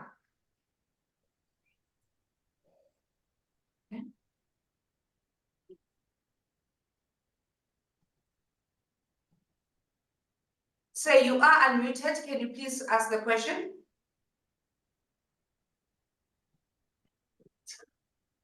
Oh, okay. We will move to Mr. George. Mr. Dennis George, we're waiting for the question.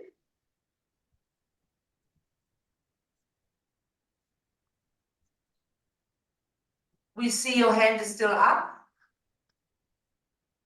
You're not, can you please unmute, sir?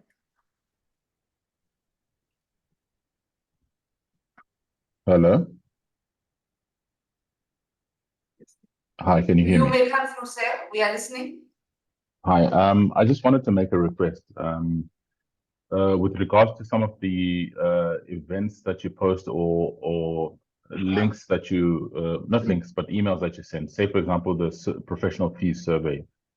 I've got multiple emails that have no link whatsoever to say this is where the survey is, but it says there's a survey deadline coming, this is happening, but there's never a link. So it's actually hard to, and I've been trying to find it, then I forget, you know, you're busy with work and stuff, but you just can't find the links on the email. And I ask that these things are very clear on the emails when you project that something is there. That's all. Thank you. So thank you very much, sir. We have noted that. I think just to elaborate on the professional fee survey, we had actually appointed a service provider to conduct that.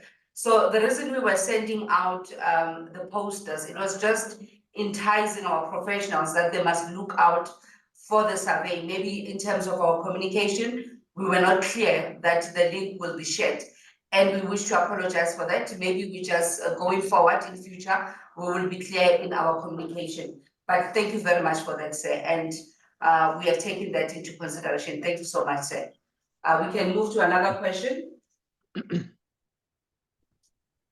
Mr. Stefan Botha. Hello, ma'am.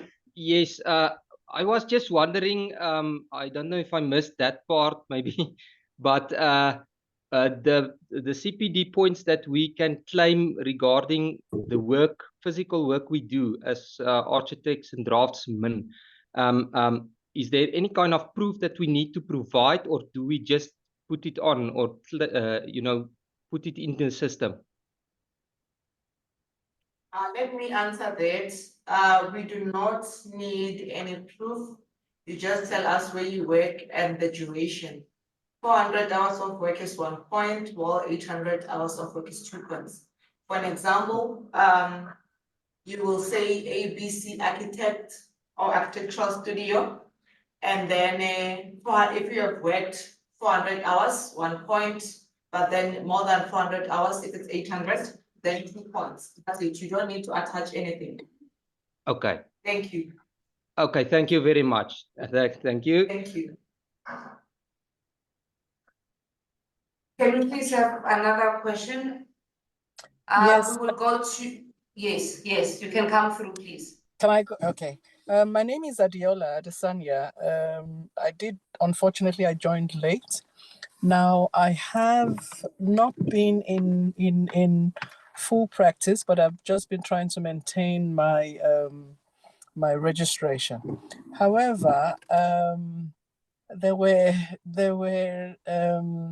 webinars that I attended in the past, which I did not, unfortunately, have the CPD. I've never attended this. This is the first time I'm attending it. And I'm only just getting to know what it's all about.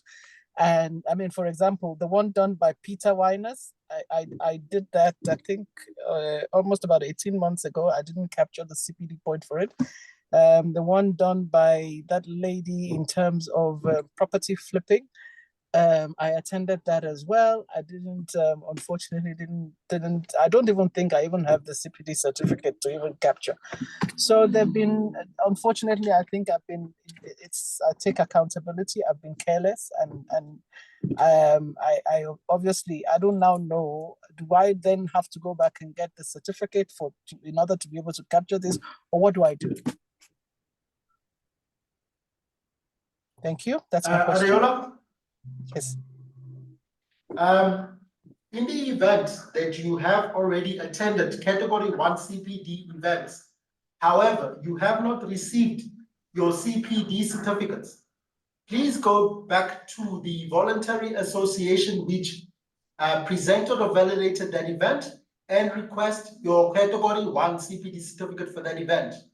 They can go into the archives and they can provide you your CPD certificate for Category 1 for that event. Then you can take that certificate and claim those points on your online profile and SECA. Okay, I'll try and obtain those. Okay, thank you. In the event that I'm unable to, I'll come back to you. Oh, Okay. thank you. Okay, not a problem. We will now move to Angela Jefta. I'm sorry if I pronounced the surname wrongly, but I see Angela here. Good afternoon. No, it's Angelo. Let me correct that. Sorry. Angelo, yes, Yeah. thank you. Angelo, yes. I don't know if my name is appearing Angela, but it's an No, O it at the says end. Angelo actually. Okay. No, okay. All good. No, thank you for the insightful webinar. I tell you, it has opened my eyes in many ways. But I think the gentleman asked a question that I wanted to ask as well. Regarding the record of the work-based activities. You said there's no form of proof needed for that, no timesheets, nothing like that. And then my question was in terms of the backdating of the activities. Can you backdate in all categories in your cycle? Okay, I can answer that. You cannot backdate your Category 1 only by an extension, whereby where you had to renew, you do not have the required CPD points. If you apply for an extension, it means that for that specific year, let's say maybe your cycle expired 2023, and then you apply for an extension that takes you to 2024. Meaning that what you do in 2024 will be moved back in order to complete that previous CPD cycle. However, your Category 2A, let's say maybe you did not load anything for your 2019, 2020, 2021, you can load your work, you know where you were working, you know what you read, and you know the duration. Yeah, yeah. So that you can Yeah. just backdate and load. But your category 1 can only be backdated by an extension. Thank Okay, you. okay. Okay, so there's one here. Okay, but maybe I must make contact with you offline so that we can discuss mine. I don't want to obviously discuss it on this platform. It's unnecessary for everyone. And then, okay, in terms of, so even for the voluntary association, being that um, there's, for example, I've started out, but there were some payment issues with the voluntary association that I was registered with. They had some challenges with their CSD registration because my payment came from a state organ. So that caused the problem for not being fully registered for the entire year so far. Is there a way to fix that? Meaning that for that specific year, you are not registered. I think, look, a member? only in my first, as a member, yeah, registering with the VA. I mean, were you a member during that time when you had issues with the finances and all that? Yeah, so I initially started. So this is my first cycle running since my registration. So I've registered as a member when I've got, as soon as I got my professional registration, and then since then that has been a problem in terms of resolving and etc. And then there was a period where I also left it. So I'm also to be blamed in a way. But yeah, so I wanted to know. Will that help me with the extension when I apply in terms of fulfilling that category as well? An extension is only applicable for category 1, eh? So your other Okay, it's only for categories. category 1. Yes. So, but then you can just send us an email, then you Yeah. contact us, then we will be able to advise on that. Yes. So is that was that the details that was provided on the screen that we can contact to resolve our issues? You can send an email to info@saycapsa.com.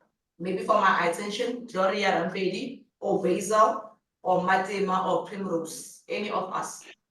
Okay, great. Okay, thank you so much. Not a problem, sir. Thank you. Thank you so much, Gloria. I see Shahid is back. Over to you, sir.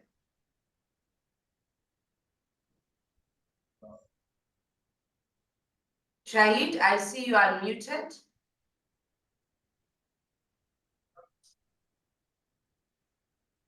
I think you've got audible issues. So, we'll move to Don Albert. Hi. Thanks, everybody. I don't know if it was Abongile or Gloria who mentioned something about when one is overseas, how can you use your credits between two countries? But the implication was that, you weren't in the other country. My situation is that I'm practicing and living both between Australia and South Africa. So I need to maintain both registrations at the same time. Is it possible for me to use some of my Australian CPD points for my South African CPD? Donald, I will answer that question. The CPD condition stipulates that if you are practicing abroad and if you are registered in a professional category, and in that country where you are practicing, there is a system of CPD. It says that you may submit your proof of compliance in that country abroad as your proof to SACA in terms of your CPD requirements. So when you say that you are practicing in South Africa and you're practicing abroad, is it equally split 50-50? Does that mean that sometimes you practice in South Africa and you're based in South Africa, and sometimes you're based abroad and you're practicing abroad? Correct. In terms of are you registered? If I'm correct, is that country Australia? Yes, New South Wales in Australia. So are you registered with that regulatory authority there? And your CPD requirements in terms of them, you are required to submit your CPD points on an annual basis. So if you're obtaining those, you may obtain those and submit them to SACA. Please indicate these are for while you're practicing abroad. And then your CPD obligations in category 1 stipulates that if you are practicing in South Africa, you require 3 CPD points per annum, of which 1 is from category 1. 1 point is equivalent to 10 hours. So either you attend category 1 CPD events, or if you don't, remember that even if you are abroad, the CPD conditions does allow you to attend category 1 CPD events in South Africa, which are provided by the SECAP recognized voluntary associations. So that means you may be in a country abroad, but you're attending online CPD events which are provided by the SECAP recognized voluntary associations, meaning the certificate will come from the voluntary association, and that certificate you can provide to SACAP.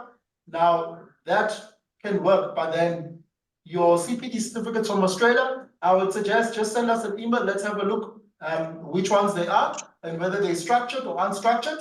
I'm sure that their requirements for abroad, they require you to obtain so many hours from your structured events. Those will be equivalent to your category 1 CPD points. They will be converted to the equivalent in South Africa. So send us an email. We'll have a look at that and then we'll respond to you. That's great. Thanks, Basil. Appreciate it. Thank you. Thank you so much. We note that Shahid has been trying to ask questions. We advise you, Shahid, to go to our comment section. You can write your question there and our team is available to respond to you. We will now move to Katlego Somo.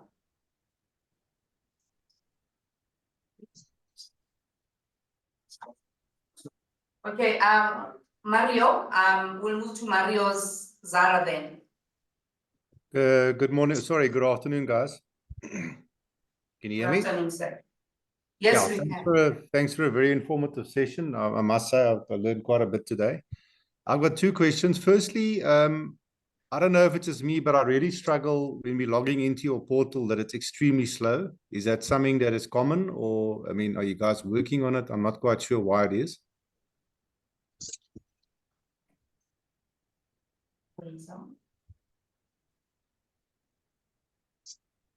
Tell me which portal? Let me answer it. Are you talking on our registration system? So yes, yes, the system is it's quite new system. We are moving the hosting from different hosting platform. It was first initially it was hosted in a data center in Cape Town, and now we moved to a data center which is in Midrand. I'm sure it's under yeah, I forgot the name, where we have moved that the platform to. So there are a few days, I know last month or so, that we really had a system being very slow, especially when it was being moved. Then the other thing is we also it was being the system was being upgraded as well. So during those times the system was slow, but as we speak, the system is fairly good. The performance is fine. However, if you are still encountering that, one, I encourage you to clear your browser cache because it might still go in the wrong route. So clear that browser cache, whether you're using Edge, Firefox, or Chrome. There's somewhere where you can go to settings, browser, and browser history and so forth. You clear the where it says browser cache.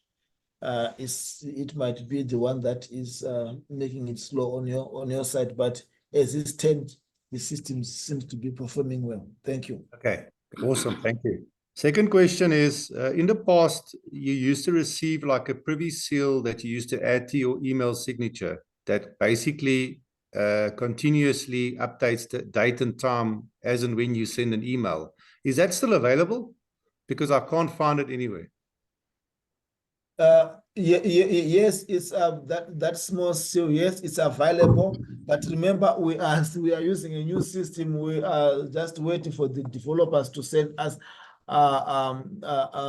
the steps how to integrate that on the email. Others they manage. Remember, last time we used to have a video. It's still there in our on our YouTube, how to integrate it on your email, but it's a new system. That video now, or those instructions that we gave years back, they're not applicable on this one. We are working on that. Once we are done, we will definitely send that video how to insert that on your email, as well as insert that seal on your plans as well. Thank you. Thank you. Thank you very much, guys. That's it. Thanks a lot. Okay, thank you so much, sir. Now we will move to Thomas. Yes, hi, thanks guys. Can you hear me? Yes, we can. Okay, fantastic. Thank you for the webinar. It's been very informative. And I think the website has definitely improved and it's much easier to use. I have 3 questions. The first question is under the library tag, you've got the standards. Are those the most current standards? Are they constantly updated? Yeah, yes, Thomas, the standards that are currently, as we speak today, on our website, on our library, are the current one. So what we do, what we do, we get those standards every year, and if there is any a section that changes, they send us the update, and then we quickly update it on that. So as we speak right now, those are the current, and I repeat, current ones. Thank you. Okay, fantastic. That's very helpful because they are quite expensive to keep buying them. The second question, I think Basil just answered. I just wanted to confirm that the minimum amount of CPD points was 3, with 1 being category 1. So I thought it was 5, but it can be 3. Is that right? Thomas, yes, the CPD conditions stipulate that a minimum of 3 CPD points must be claimed per annum, of which 1 is from category 1. However, your cycle is over 5 years. That means that if you look at your CPD requirements over the 5-year period, you will see that it stipulates that the minimum of 25 CPD points must be obtained, 5 of which must be obtained in category 1. That means that if you only obtained the minimum of 3, you will only end up with 15 CPD points, and you will not comply.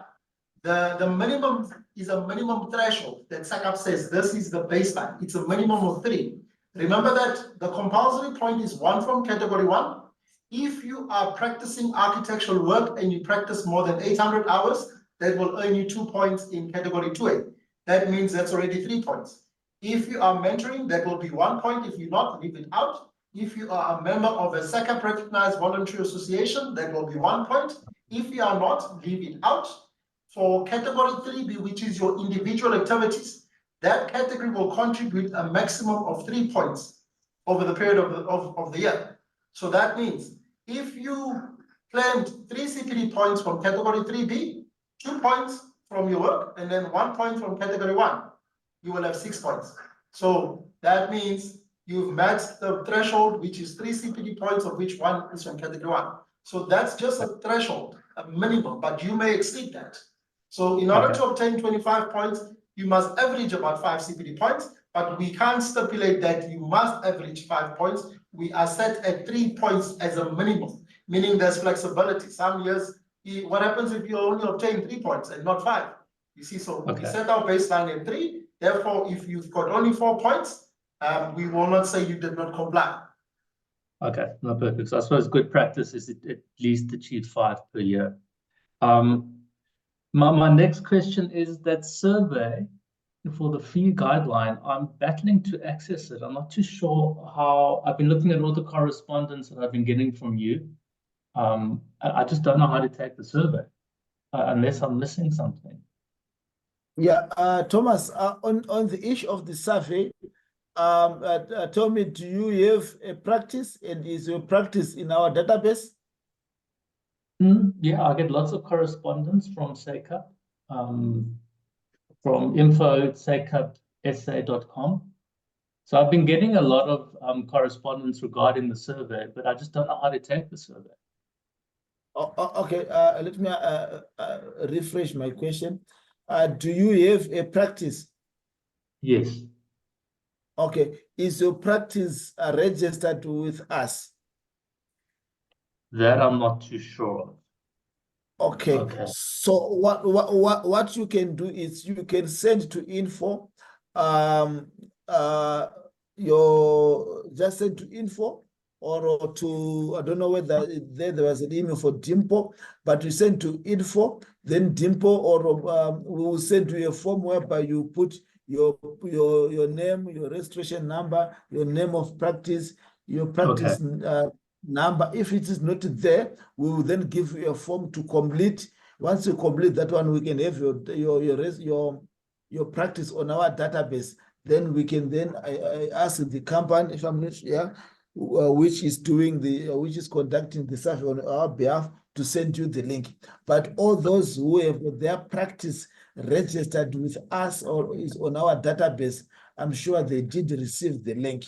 So the link we are only sending to practices on here. Okay, I understand. Cool. All right, I'll do that. Thank you so much. Thank you. Thank you, guys. Oh, thank you very much, Thomas. We will now move to Stefan. Over to you, sir. Stefan?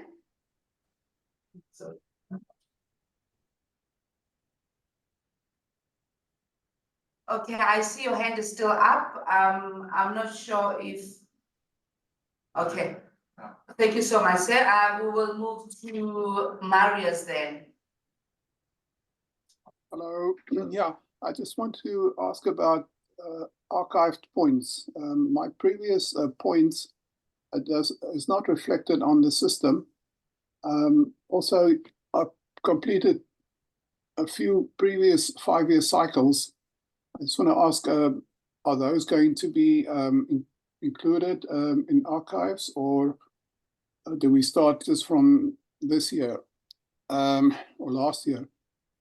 The other thing I want to ask about, or perhaps you want to answer that question first. Marius, remember that this current system, which we are using, differs from the previous system. The system relies on what it calls a CPD cycle. That means your CPD points are allocated according to that cycle. So your previous points that you have submitted for previous cycles, the system archives, and those are the ones, the way it's reflecting those values and the archived points.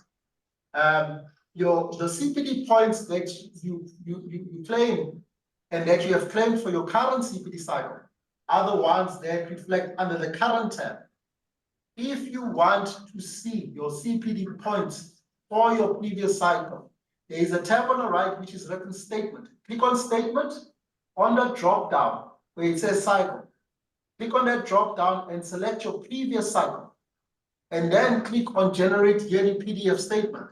The system will download a statement of your previous CPD points. Then you will see your allocations for that previous cycle.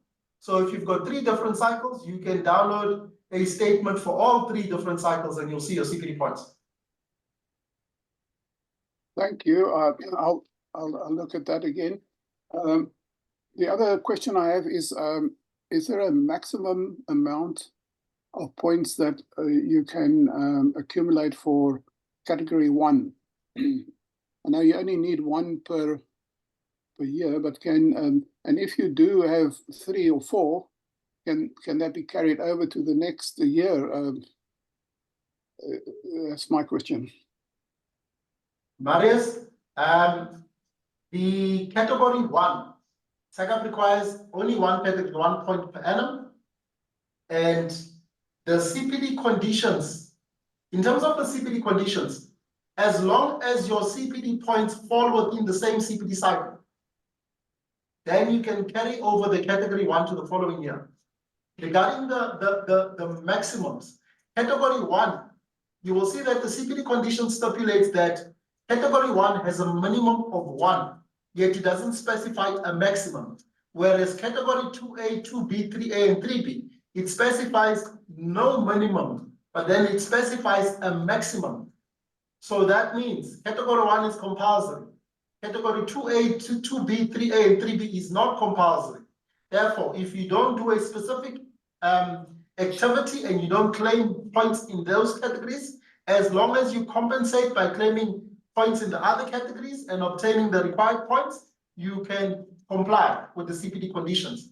Now, as long as you're, so give you an example. If you're in your first year of your cycle and you obtain 3 category 1 in the first year, those points, the system will tell you that you've already obtained 3 category 1 CPD points towards your 5-year cycle.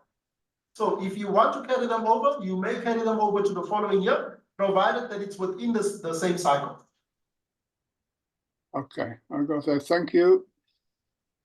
Thank you so much, sir. We will move to Kesavan. Kesavan.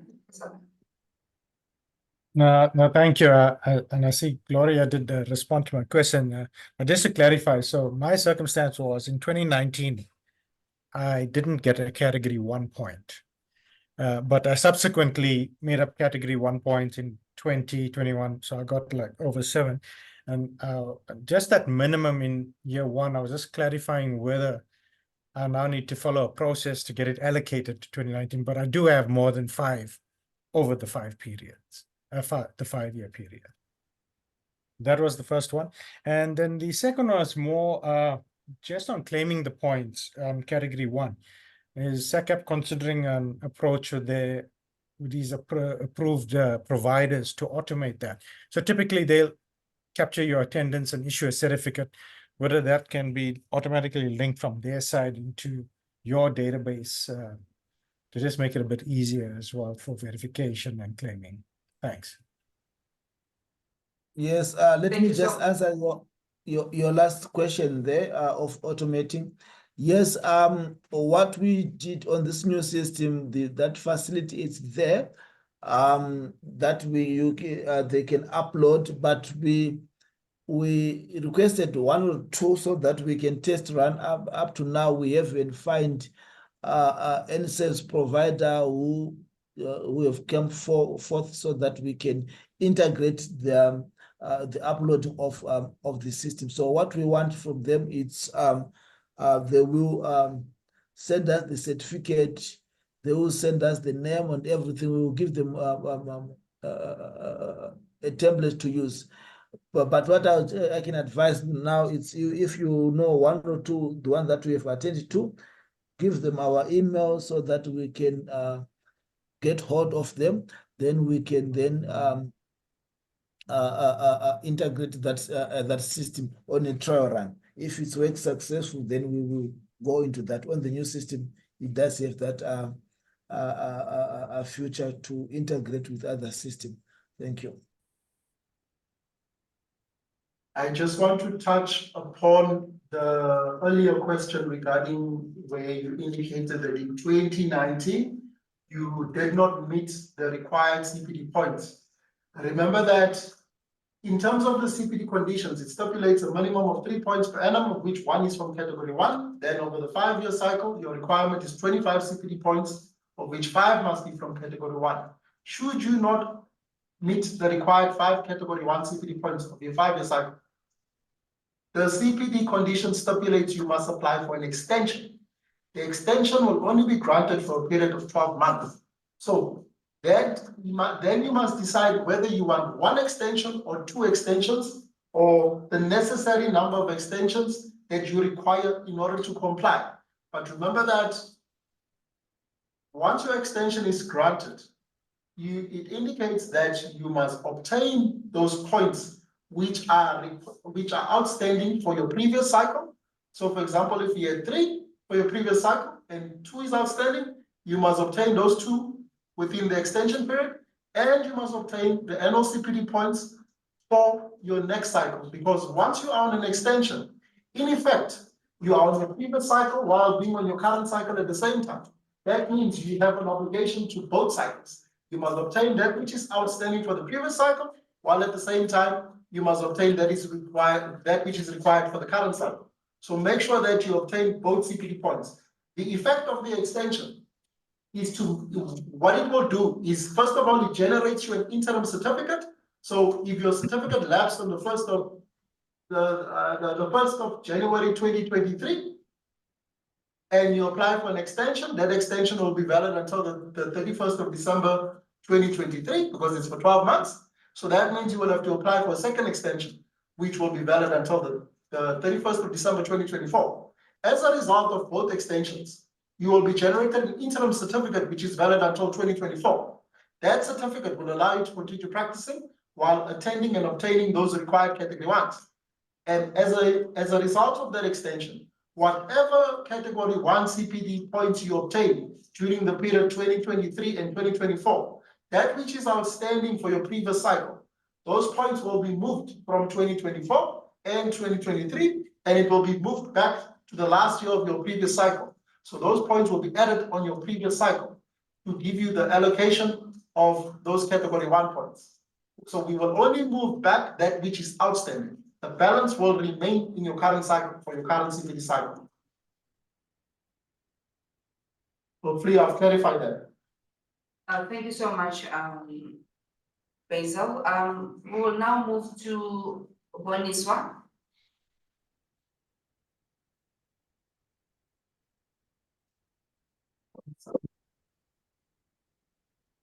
Yes, Boniswa?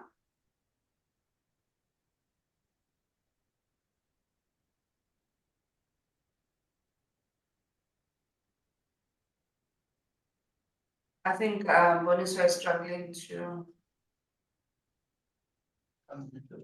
You are unmuted, Boniswa.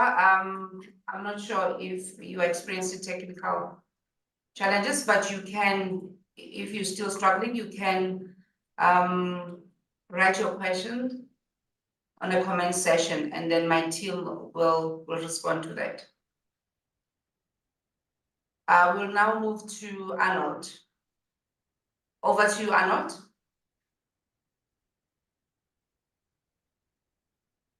Arnold?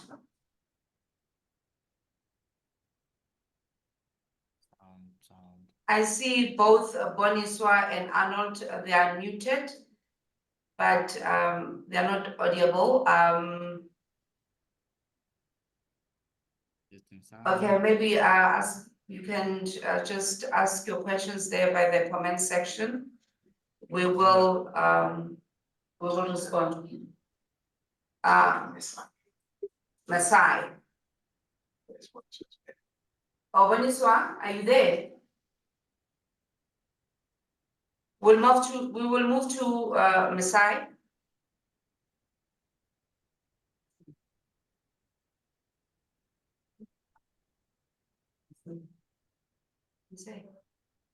Masai Yapua, may I ask your question?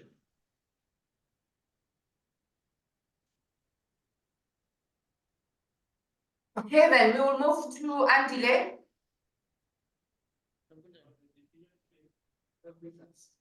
I'm not sure.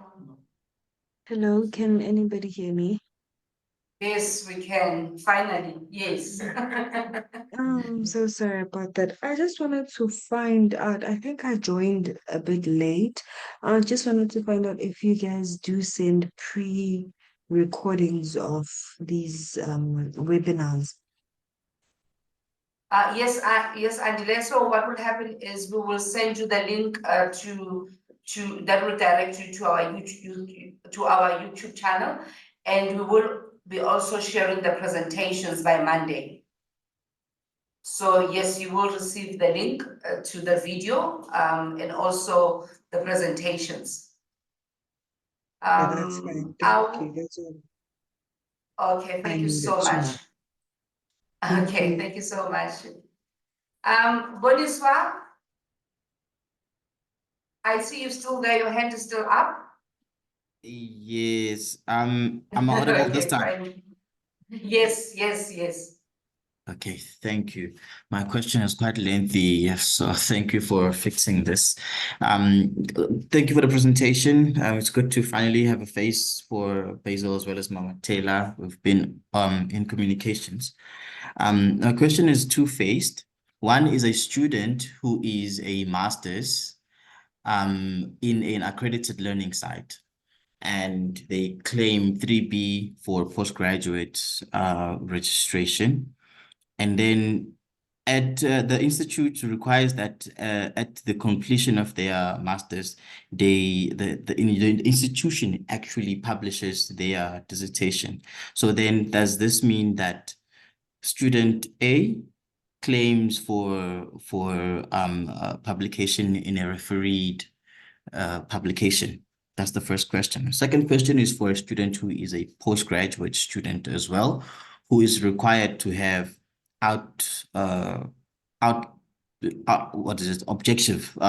secondary objective as well as primary objective, being a presentation at a conference as well as at the end a publication of a refereed article. So does that mean that these students claim for relevant postgraduate degree, which is 3 points, and then publications of the refereed article, which is 2 points, as well as the publication of or presentation at a conference or a congress? Thank you. Okay. I just want to clarify, when you say that, when you saw that they are students, are they registered with students as students with SACP, or are they registered as professionals? Professionals. They are now at professional level, registered professional. So that's fine, thanks.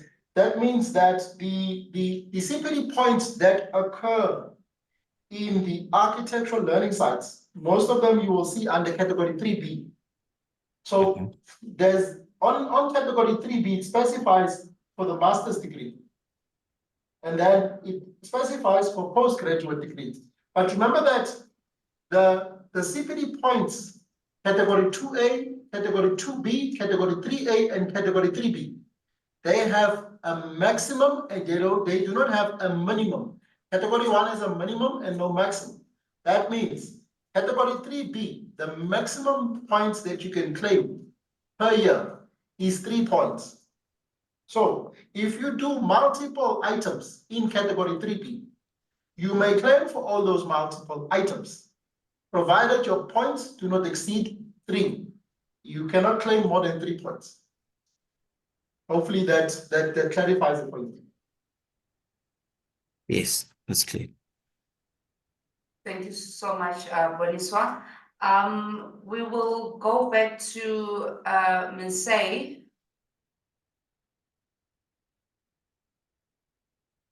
Minsei, we are giving you another chance to ask a question. You see your hand is still up.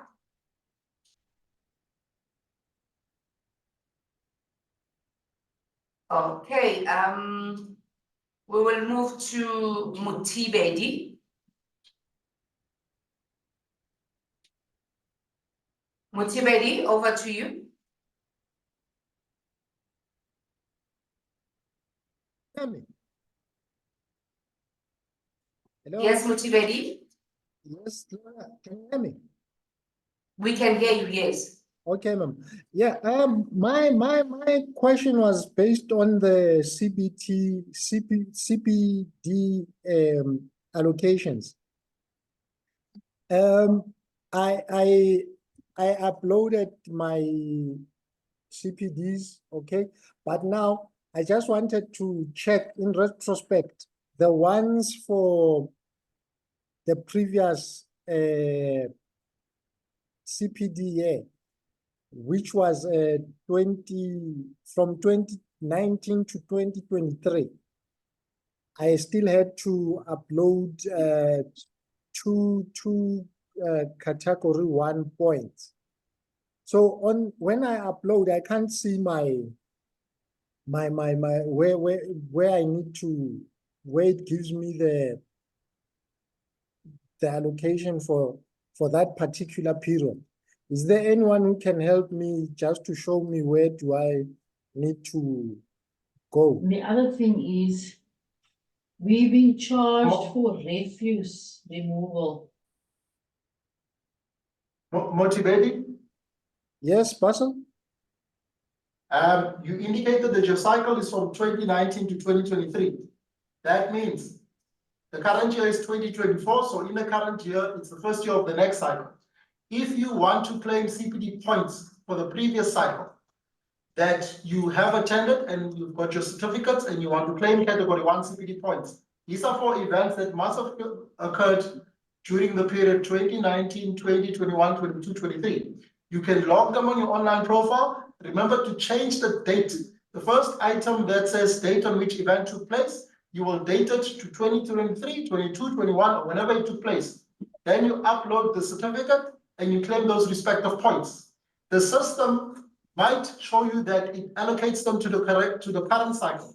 However, when we do the evaluation of those CPD points, you will see that once they are approved and appear current under current, they would have changed to your previous CPD cycle. So we will pick it up when we do the evaluation of those CPD points, and we'll pick up that these points are from the previous cycle, and we will allocate them to the previous cycle. That also means that when you submit CPD points and you want to submit them for the previous cycle, but your certificates are dated 2024, those points will be submitted to the current cycle and not the previous cycle.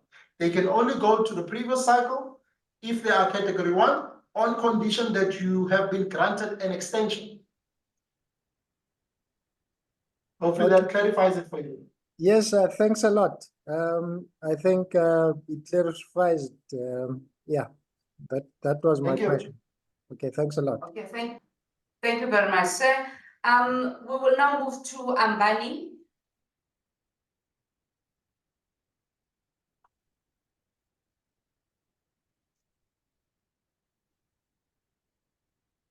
Ambani, evidence.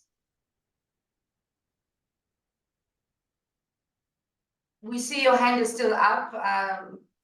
You can ask a question. We will then move to Jan. I wanted to know. Oh, okay, we can hear you say yes. Yes, but I wanted to know if because my years are 4 years on the registration on the registration, but you want 5 years. So I was registered after September, which is almost near to December. So how am I going to get the 5th year CPD points? Ambani, when were you registered? You hear me? Yeah. Yes. No, I was not re-registered. I just upgraded from candidate to a professional. But it was okay. When were you upgraded? Sir? We upgraded in September of 2024. No, I mean, sorry, 2023. 2020. 2023. 2020. 2020. Yes. So now when I count my cycle, it's giving me almost 4 years, not 5 years. So I needed to know, how do I claim the for that year that I upgraded? Because I upgraded, the certificate came back, I think, for me to be professional around December. So did you attend any workshops in 2020? In workshops in 2020, I didn't attend any workshop. And then between 2021 to 2023, you've got the 3 category 1 points for that period. Yes, I got the points for those other years. 3 category 1s, and in 2024, which is the current year, you will be attending workshops. That means how you're going to complete your cycle. Make sure that in 2024 you obtain points for category 1. That will push up your total for category 1 to 5. Okay. And then your work, claim your category 2A points and claim your category 3 BCPD points. So make sure that you've got points in category 1, 2A, and category 3B. Okay. Okay, thank you. Thank you. Thank you, Ambani. Thank you so much. We will move to Jan. Over to you, Jan. Hi, you. good afternoon. I've just got one question. I'm having difficulty uploading my CPD points by SACP for in-house courses or in-house webinars. I've recently done the referral courses 1 to 4 or sessions 1 to 4 by Franz Decker, and also the recent youth webinar about 2 months ago. There's only 2 referral sessions reflecting on my CPD status. So I need another 2 and also the youth webinar points to be allocated. I've sent a request through to Gloria and she responded it's been uploaded, but it doesn't seem to be all reflecting on my profile. Johannes, please re-forward that email to Gloria, advisor exactly which referrals. You said 2 of the referrals of the 4 have been allocated, but the 2 are still, you're still waiting for the 2 referral CPD points. And then you're querying about the youth webinar. The youth webinar, just put that you querying on the youth webinar and specify whether it's referrals 1, 2, 3, and 4. And then we'll have a look on attendance register. And then if we can find your details, we will respond to you and advise you that they're allocated on the profile. Thank you. Thank you, sir. Thank you so much, sir. We will move to Jan. I see your hand is still up and you are unmuted. Thank you, Madam Chair. Can you hear me? We can, yes. Thank you. Wonderful. Yes, Thank you I for just wanted respecting my title. I beg your pardon? Thank you for respecting my title. Of course, that's what we do. Just back on the fee survey, if I may. My practice is registered, and also I'm finding it very difficult to find the link to actually complete the survey. I know a few people previously have talked about this. Is there not a way that SACP can actually reissue that link from your side? I know it's done through a third party, but yeah, as you can see, we can't respond to that thing if we can't find it. Okay, Ian, I just want to understand, did you get the link or not? No, I did not. And it seems that many other people are battling to find the link. I see the emails from your side that we must follow the link, but I can't find the link. Okay, no, it's fine. So what we have noticed is I can acknowledge it, because practice registration we are not as strict as the candidate, professional registration. So people, they have the information that they've given us on it might not be right. What we are going to do is we're gonna send another call out to ask people, RPs, I mean to say, to resend or update their practices so that we can send the link again. But what you can do in the meantime, just send your email to info or to Dimpo. We can send you a link. So the link is a unique link. If we send to Jan, it's strictly for Jan, because of FOPIA and so forth. We cannot send a generic link for everyone. So we just send that a unique link. So what we can actually do, and all those who are on this call who want to complete the survey, we would just send us an email, and we will then check your practice information. Both we need the principal email, the name of the practice, and the registration SACP registration number of that practice. Then we can send to the service provider. Then they can send you a unique link.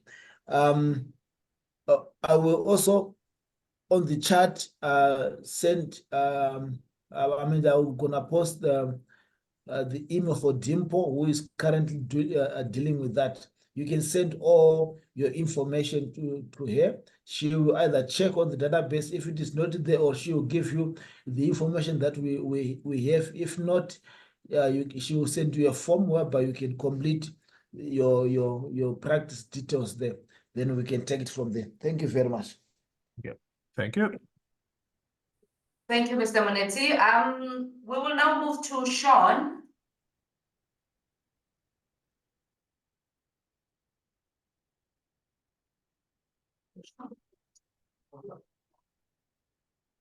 You are muted, Sean.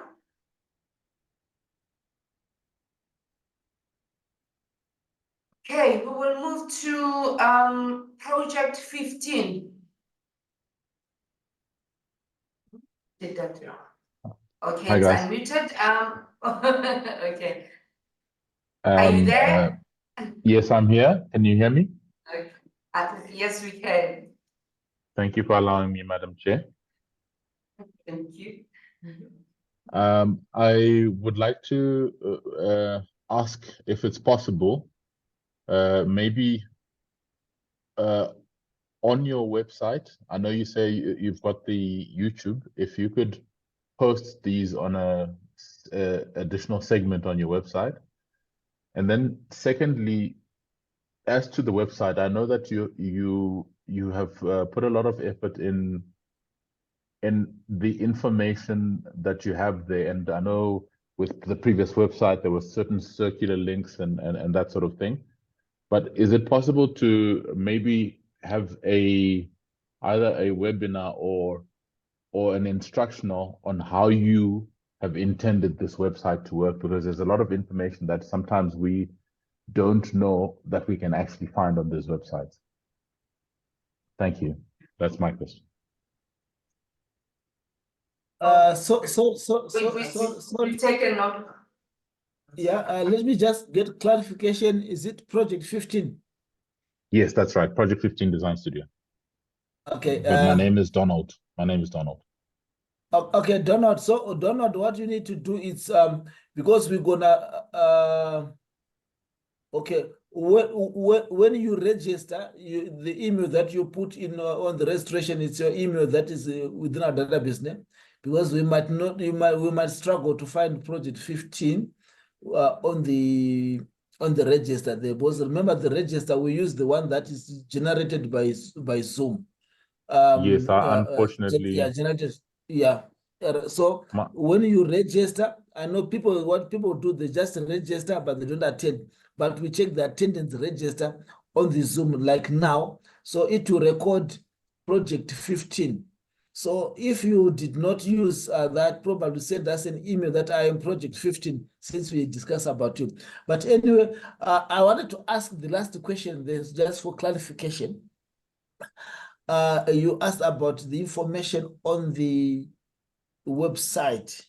I didn't get that part there. Do you mean when you go to our library, or you mean our front end website? Yeah. No, I think what I'm referring to is with regards to your website, I think you have put quite a lot of effort on the amount of data or information that we as architects can obtain. But Yes. a lot of the times websites, unless you completely understand it, you won't know that there's certain you can get further information. So I'm simply requesting that maybe you have just an instructional to say, this is the website, this tab takes you to this information. Okay. I think I only recently found out that you had a library of what is it called, of standards, only recently. And I always used to try and find them in a different location. So these are the type of things that we don't know that SECAP is providing through their website. Okay. No, we have taken note of that. Just also to add on, even NRB is there in that library. But what we are going to do, we are also going to come up with that instruction on how to find information on our website, so that it will be easier for you. Okay, thank you very much. Thank you very much. Okay, thank you very much, sir. Just to add on what Mr. Monetti just said, we are actually working on what we call the knowledge hub, because we are aware that most of our registered persons were not aware of the library and what is actually inside that library. So we have created a poster. In terms of that poster, it guides you where you need to go and how do you get to that library. So look out for that poster. And then in terms of your proposal, we will obviously need to look at the video in terms of how to navigate around our website. Thank you very much for that, sir. We will now move to Sean. You Good day. unmuted. Yes, Hi, yes, good day. sir. Can you hear me? Yes, we can, sir.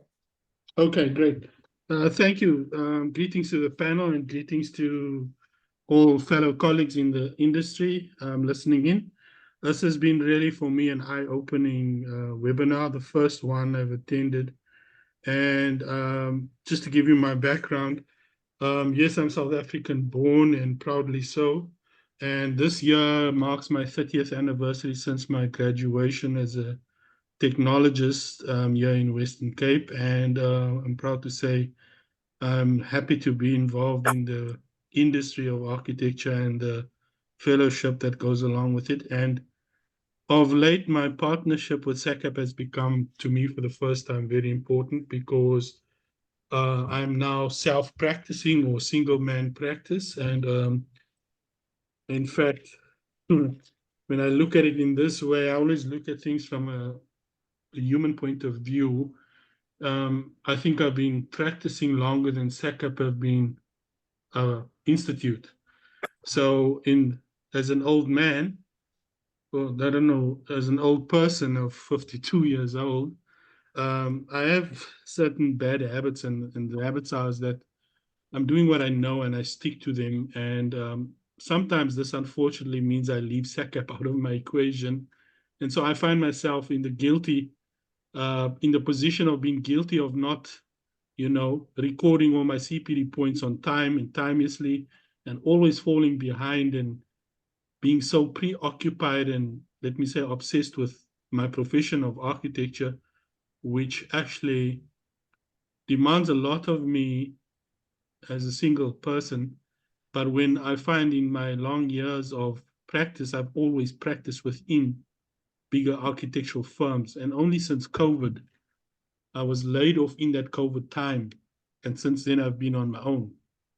I don't have to remind anyone of the impact of those 2 years of lockdown. In fact, I was laid off this, what do you call it? Retrenched just before 2019, just before COVID became a thing.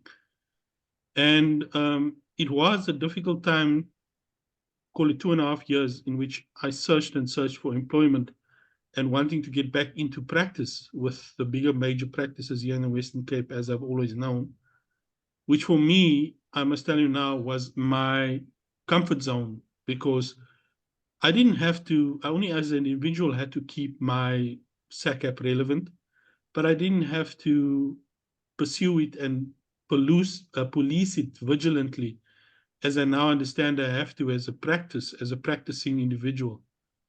And so my thing is that in the time of COVID and post-COVID for 2.5 years, from 2019, 2020, 2021, and into 2022, when in 2022, in about March, I decided to give it a go and give up searching for employment. And since then, I've been on my own and steadily and very slowly, achingly slowly, growing my own client base, but really very residential, very limited in that, minor odds and alterations. I haven't had a single new dwelling or single new business venture. All small, very small, in terms of what I'm accustomed to. When I come from a background of building government schools, building hotels, building hospitals, building apartment blocks, building shopping centers, I have that level of experience. But what I'm doing now for myself as a practice is minuscule in terms of returns and money. So therein is my position with despite my experience and registered as a senior architectural technologist, I have very little means of attending the seminars that I want to attend, because the free seminars are appreciated from SACAP and other parties, but they don't really make up enough. It's really difficult to make up those points. So that's the first point I want to make to the panel. because I cannot afford, when you have a fledgling company, the amount of things that legislatively and I have to comply with regulatory. For instance, just buying all the SABS current codes from SANS, SANS codes, I mean, per category, and the parts of the SANS code starts with A and end with X. Per part of the code, I mean, you're talking nearly 2,000 per chapter. If you buy the entire chapter, you're talking about, excess of 40,000 Rand to buy that, to have the relevant regulations at hand when you deal with regulations and clients in complying with SANS. So that's just SANS. Then, yes, there's the SACAP registration annual, and then there's the SACAP courses that some need payment for. And then there are voluntary associations, and then there are your running of your business costs. When you add this all up, in my book, I am falling far short on everything. I don't make enough money to cover those things. So my first point to SACAP is that I hope that SACAP are aware and have the awareness of the small practices, the small fish, like myself, as it were, who are still dedicated architects and still trying to practice within the gambit of the law and regulations. So when I first set out to be an architect, to come into this profession, it was study, which was a challenge, post-apartheid, emerging apartheid, because I graduated in 1990 as a matriculant. So 1991, I came to Cape Town and I studied here and I've never left. And the thing is, I was really conditioned to follow vigilantly regulations and bylaws of councils and city councils, which is what I adhere to. But SACAP have brought a new dimension, which is an exciting dimension to improve oneself and to be a better, well-rounded architect and obviously professional. So that is appreciated. So I understand where SACAP comes in. But for instance, I will not, in my experience coming out of COVID, when I contacted SACAP's offices, I said that this is my problem. I have not been employed since mid-2019, and I haven't had no employment during COVID lockdown. I have no resources, no money. I've not been able to do courses. I've barely been able to. It was bad for us. We could barely just keep the lights on at home and keep our family at home. We were 5 people locked up under those conditions. My wife was the only breadwinner at the time. And when I said to SACAP, my situation is that I can't comply and do this. I underwent re-registration and I was given an extension. And I've been very good in that I've attended many courses and I think I've obtained enough points.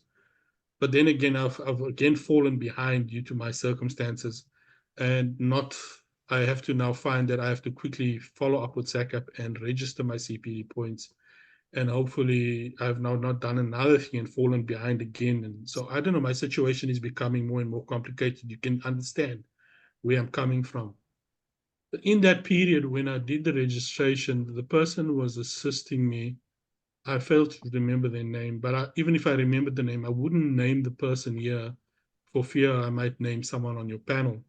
I don't want to bring embarrassment to SACAP, but this is the human nature of dealing with people and not always dealing with regulations and red tape, is that I was in a position that I felt I needed a sympathetic ear and understanding as a SACAP registry. And since I was registered when SACAP became legal, I registered. And at the time I was working at DHK Architects in Cape Town.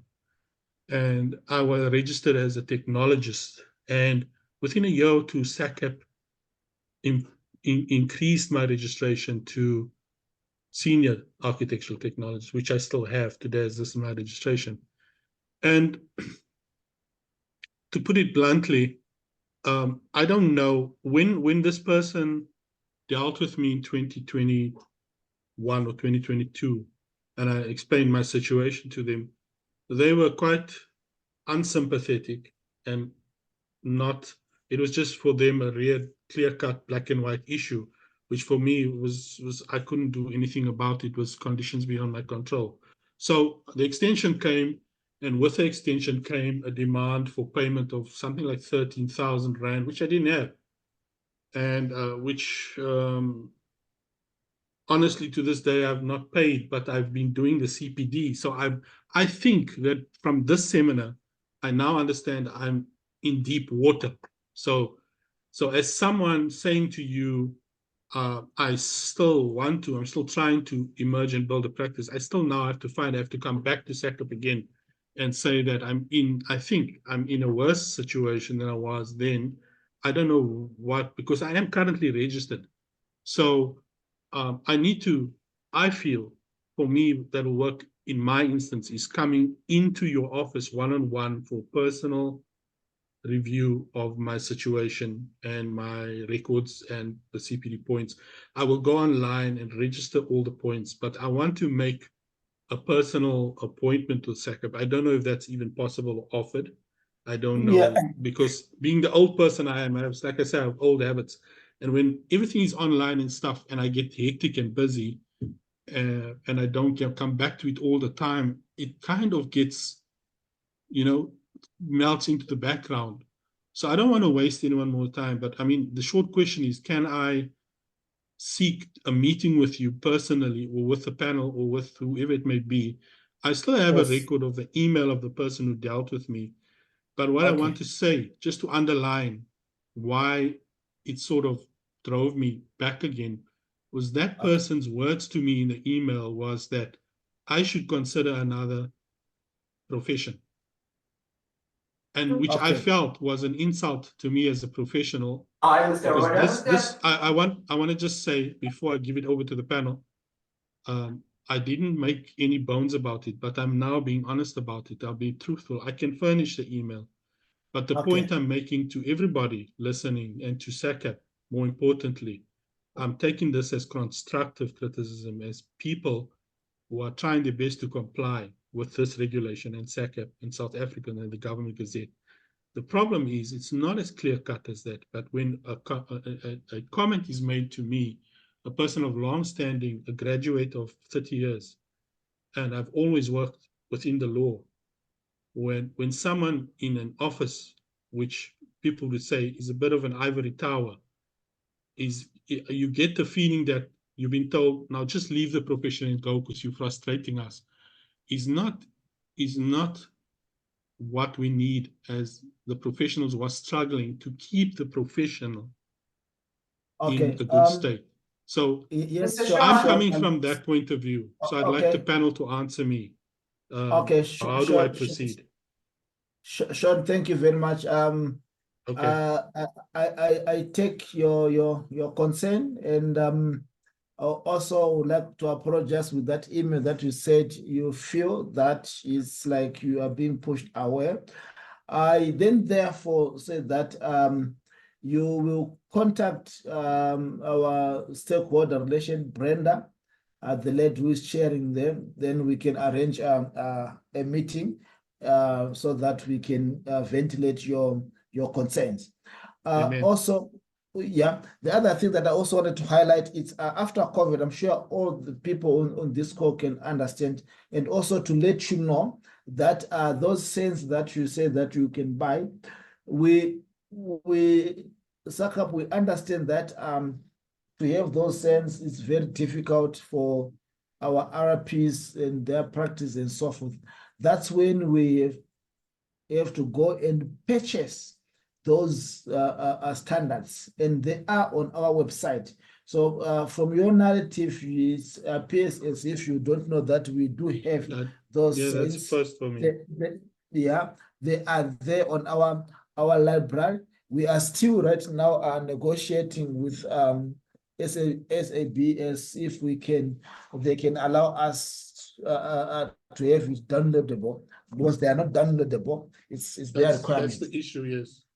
That one is their requirements. We do, So, but because we will provide for the entire database there who are registered with us. So Please don't go and buy standards. They are there on our website. The issue of CPD requirements and so forth, we can like what Bezo said, we can waiver, but the way of waiver is by through extension. It's a process that you follow to have that extension and so forth. But what I would then say is drop your email, or I mean, send sorry, don't put on your email on our chat. Send an email to Brenda or to info. Then we will engage you, probably have a one-to-one meeting so that we understand your concerns. Not promising that we are going to deviate and whatever, because all of this, remember, we are a regulator, we operate under an act. So if you check on the act, it is mandatory that those CPD points are done and followed. But however, we will hear your case, and I don't want to say on this platform that there is a deviation. I will be sending a very, very wrong message, but we will listen to you and hear from you, and then we'll take it to the register to make a call and whatever, especially on the area of apologizing on the email that was sent to you. I don't know the content of it, but from your narrative, it appears as if you are not happy, you are kind of being pushed away. So remember, the person might have just read the body notice and explained to you that hard words from the body notice. I want to apologize, but because of time, let's me hand over to the chair lady just to take a few more questions, and yeah. Appreciate Thank you very it. much. Okay. Thank you. Thank you very much, Mr. Muneti. As you have indicated, my colleague just posted my email address on the comment section, which is brenda.hage@sacapsa.com. I will await your email, sir. And thank you very much. We will now move to Brent. Oh, hello, can you guys hear me? Yes, we can, yes. We can hear you, Brent.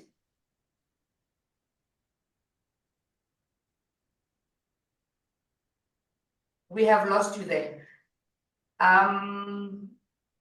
You can put your question on the comment section. My colleagues will respond. Are you there? Yes, I am now. Okay. Oh, okay, thank you, sir. All right. I actually have a few questions. First of all, thank you for this excellent presentation. It's was very informative, and it cleared a lot of things up. First of all, I have to agree with the gentleman before. I am a year his junior, and I've also had my own run-ins with SACAP many years ago that put me seriously in debt when I was retrenched. And I do think that SACAP needs to really address members that has lost their jobs and cannot pay their fees for that time, as to somehow or some way suspend their membership until they can actually prove employment again and then take up their membership again. Yeah, so I basically had the same experience where SACAP, I dealt with somebody who was incredibly dismissive of what I was going through at that time. All right, so that's my first thing. Are you guys still there? We are here, sir. Okay. We are here. So just to answer you the first question, I've taken note of that in my team there. They are recording that. Yes. We will then take all your concerns, because there are two people who have raised the same issue, which means it's a matter for a concern. We will then take it and forward it to the council. But us as administrative, we don't want to promise anything, but what we are going to promise you is we are going to take the questions and forward it to the registrar to the council, and it is the council that make that whatever a determination. So I think it's a burning issue from the tone of your voice, from the narrative of Mr. Shen there and so forth. We do understand that if you are not working, things will be kind of difficult, but we have taken note of that. We will definitely raise it to, within the structure of the organization. And yeah, if there's feedback, the feedback will be communicated. But on this panel, just to be very clear, we don't want to make a promise that, yes, this is what is going to happen. No, we are just operational staff. But we will take note of all the questions that are being raised here. Thank you. We can Okay, process it. Okay, it's fine. Don't worry. I just wanted to raise it and have you guys do what you need to do regarding that. Then my second thing is I am not on the new system yet. Because I was totally confused every time I get into it, and then I had a password problem and etc. etc. But I'm back into the system, and I want to load my courses. Do we need to load all our old courses that we've done over the past years? Can we also load office time that we've done in mentorship from years before that still falls into the cycle? Can be loaded onto the system and get accredited for that? Hello? Good afternoon, Brent Bartes. Brent Bartes. Yes. Hello. The login credentials for the new system are different from the previous system. So please, if you need assistance to resolve the login credentials, let us know, and then we'll walk you through that. That will enable you to log into your online profile. And the new system, including the previous system, does allow you to claim CPD points for the previous cycle if you have not claimed those CPD points. That means if you need to backdate CPD points, as long as those points are from that period, then they will be allocated to the previous cycle. Just make sure that if it's for category 1, your certificates are not dated 2024, because then it will sit in the current year and not the previous cycle. And the only way those points can be moved back is by way of an extension. But if it's your work, mentoring category 3A, which is a voluntary association membership, and your individual activities under category 3D, including category 1s that occurred in the past, that you can claim on your online profile, the system will allow you to claim that. And your question regarding your CPD points from the previous system, those points have been migrated to the current system. That means if you log onto your online profile, you should see the CPD points which were on the previous system on the new system. So you should not have to claim those points that you had already claimed previously. Yeah, you have to excuse me. Like the previous caller, half of my brain is still on analog and not all the way on digital. So I find some stuff still a bit difficult to deal with. Then the other thing is the survey lists. Is there one place that you guys have allocated on your website or somewhere that all these survey lists for CPD accreditation is available, and we can go and click on them and complete them, and they just insert our SACAP number or details on them at some time? Is that available at all? On the survey list, let me just come in on that one. It's not SACAP who is doing the survey. There's a company that is doing the survey. Even though the email that is coming to you, it will be saying SACAP. So what you need to do is again, Manuku, can you please put the email address for Dimpo on the chat? All those who want to respond to the survey, please send your email to Dimpo with them, your SACAP registration number, your practice name. If your practice is registered with SACAP, mention that, then you should have received a practice number. If not, just say the practice is not registered. We will then send you, like I said before, the link that they are sending because of POPI. It's a unique link, so we cannot put the link on the website so that everyone can populate. No, and we only want to have the survey to practices, not to RPs or to professionals. No, we want professionals who are running practices.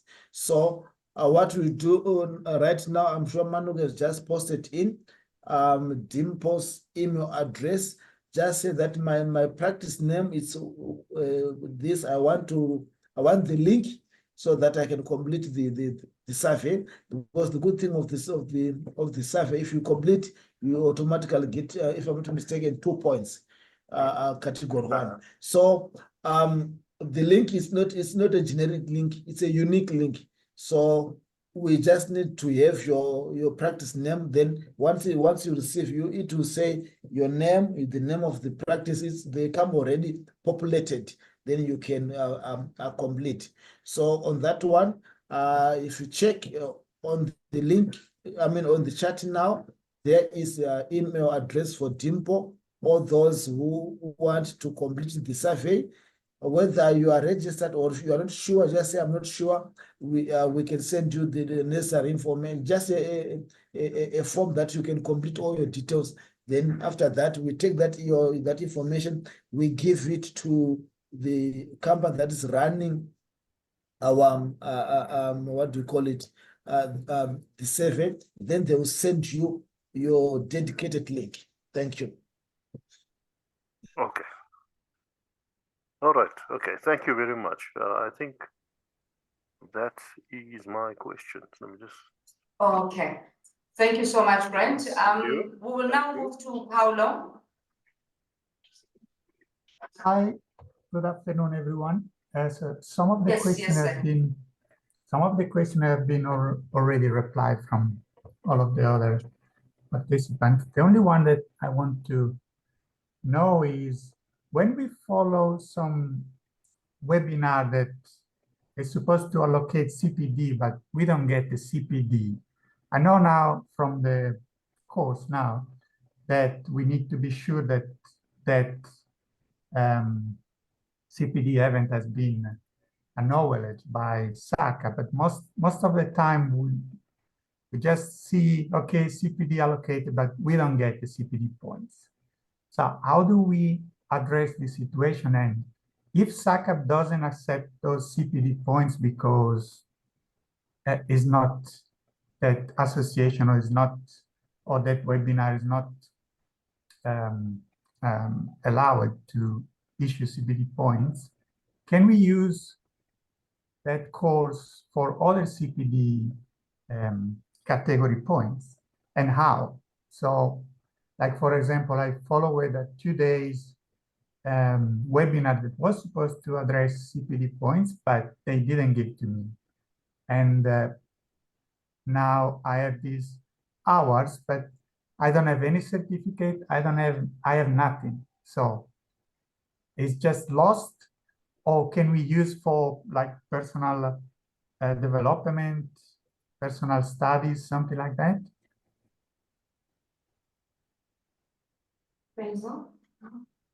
Paolo, the CPD points for category 1. The CPD condition stipulates that in order to obtain category 1 CPD points, the event that you attend must be validated by either a SACAP recognized voluntary association for category 1 CPD points, or it must be presented by a SACAP recognized architectural learning site for category 1 CPD points. That means that if you attend an event and that event was validated for category 1 CPD points by one of the SACAP recognized voluntary associations or the architectural learning sites, your CPD certificate must come from either that SACAP recognized voluntary association or the architectural learning site. On that CPD certificate, it will indicate the category, the points, the date, and the person that attended. Then you can log onto your profile and claim those points. If you have attended, however, you have not received your CPD certificate for events which were supposed to be for category 1, then please contact the SACAP recognized voluntary associations and request your CPD certificates for such events. They will issue you the CPD certificate for such events. And on that certificate, it will indicate the category and the points. Now, if for some reason, because there are numerous events that are being offered and hosted, and some of them carry different categories of CPDs, others are not validated for category 1s, other ones will specify specifically category 3B, other ones are not even for SACAP, they're one of the other councils. Should you attend such an event, which... Yeah, this one was the University of Tshwane. I thought was quite recognized, but maybe not. And there was a CPD 1 category point. Yes, Paulo, the Tshwane University of Technology is a SACAP recognized architectural learning site. That means they are allowed to offer category 1 CPD events. You may attend that event. If you have attended that event, they must issue you with a category 1 CPD certificate for that event. If you have not received that certificate, please contact them and request your CPD certificate. Either it will come from them or it will come, sometimes they go into associations with one of the voluntary associations. So either that CPD certificate will come directly from TUT or it may come from one of the voluntary associations whom they've gone into an agreement with to validate that event. So you might find that maybe that certificate comes from the Pretoria Institute of Architects, for example, instead of TUT, because I did it. I asked it many times, and then I guess it's a common thing with also other architects. Yeah, that you just say, okay, well, that's lost. It's fine. Let's get another course. It's fine. Yeah, I did send many emails, but no replies. So no reply. Maybe send your email to Brenda. Brenda, she's in our stakeholder department. She has got contact with individuals at the various architectural learning sites. Maybe she can forward your email to the contacts she has for TUT, and let's see if they can get you a response. Yeah, no, it's fine. It's just that it's a common problem. It's not this specific. It's just a general problem that happens. So if we can use those courses for other category of CPD point, but if we not, then it's fine. Yes, remember that when you receive the invite for the course, on that invite, it must state what the category is. If you receive that invite from SACAP to say that this event is for category 1, it carries so many points, it's validated by such voluntary association, the cost of the event is so much, or comes at no cost, it takes place on such a date, then you know it's for category 1. But if you get an invite from somewhere else and it says, this is for CPD, it may even say category 1, but you need to verify that it is for SACAP specifically, because you might find it's for category 1 for one of the other associations and one of the other regulators, meaning when you submit that from SACAP, when we evaluate it, we will pick up that it's not for SACAP. In such a case, you can claim those points, and you did ask earlier if you can claim those points in another category. If you attend an event which is not validated by the SACAP recognized voluntary associations or architectural learning sites, you may claim those CPD points under category 3B. So you change the category to category 3B, and you can even submit that certificate. You claim it under category 3B. Okay, thank you. I will try to send an email to Brenda, and then we will see. Thank you. Thank you so much, Chair. You can check my email on the chat box. Thank you, Paulo. I will now move to Amy. Hi, everyone. Can you hear me? Yes, we can, ma'am. Okay, great. Thank you. Okay. I'm newly registered, and with this point about letting you know where we work and the amount of hours, exactly which email do we send that information to? And is it like at the end of our annual cycle where we tell you that it's been 400, 500 hours, or is it like biannually? How exactly do we go about this bit? Hi, Emmy. Hi. Are you asking if you need to send us your CPD claims maybe via email? Oh, sorry, I was speaking about the specific points we get just for the number of hours we are working wherever we work. The 400 hours, 1 point category. Can you please repeat your question? Oh, I'm asking specifically about the points we get for the number of hours we work for an architectural firm. So you know that point where it's 400 hours for 1 point. So I was asking about that specific communication. You said that we don't need to provide proof or anything, and that we must let you know. So in terms of letting you know, what specific email address do we send that to? And is it via email that we let you know? And how often do we let you know? At the end of the year, where we've counted up all our hours, or how many times in that year? Okay. Remember there's a portal net where you need to load your CPD claims. So let's say you are newly registered as a professional. Yes, yes. So meaning that your cycle maybe started in 2024. So I Yes, think from January up until now, you have already worked for 800 hours. Yes. So you can load either at the end of the year or in June. Oh, we load these hours. Yes, you need to load these hours on your online profile. You need to go to on the title. Let's say you are loading for 2024. So it will be 2024, 12/31, as Basil already explained. Make them expire at the end of the year. So it will be 2024, 12/31. That's your category 2Bs and your 2A, your 3A, your 3B. Make them expire at the end of the year. So it will be 2024/12/31. Then on the title, a Mimilodo Arc Studio, or the name of your practice, or where you are working, and then 800 hours of work, and then on the points, 2 points, and then you do not attach anything. Credit expire, it will be 2029-0101. So credit expire, it's the last day of your CPD cycle. Is that clear? Oh, okay. So the date in which the event took place will be the end of this year. Yes. And then the expiry will be the end of my cycle. Okay. Yes, okay, I think which is 2029-0101. Okay, thank you very much. I got it. Emmy, if I can just clarify and provide more information there. Remember that your CPD obligations are on a yearly basis. That means that your CPD points are required to be claimed on your online profile before the end of the year.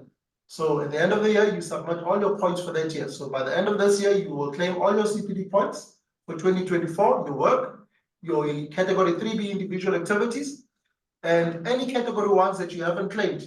However, for your category 1 CPD points, which is for your workshop, we advise that as soon as you receive your certificate, log on to your online profile, submit your certificate, and claim those points, because then you will not lose any certificates. They will be already approved on your profile, and at the end of the year, when your CPD points for the year are due, then you do not have to run around looking for certificates. Those certificates have already been submitted on your online profile. So make sure that your points by the end of the year are submitted for that whole year. Oh, and also, I see a lot of questions. You are asking if you need to attend one category 1 CPD event per year.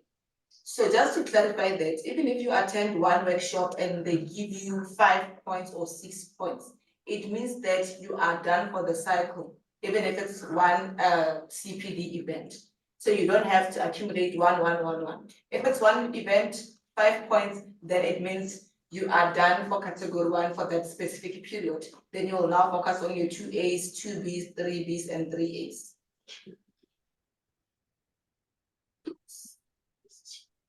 Are you clear, Emmy?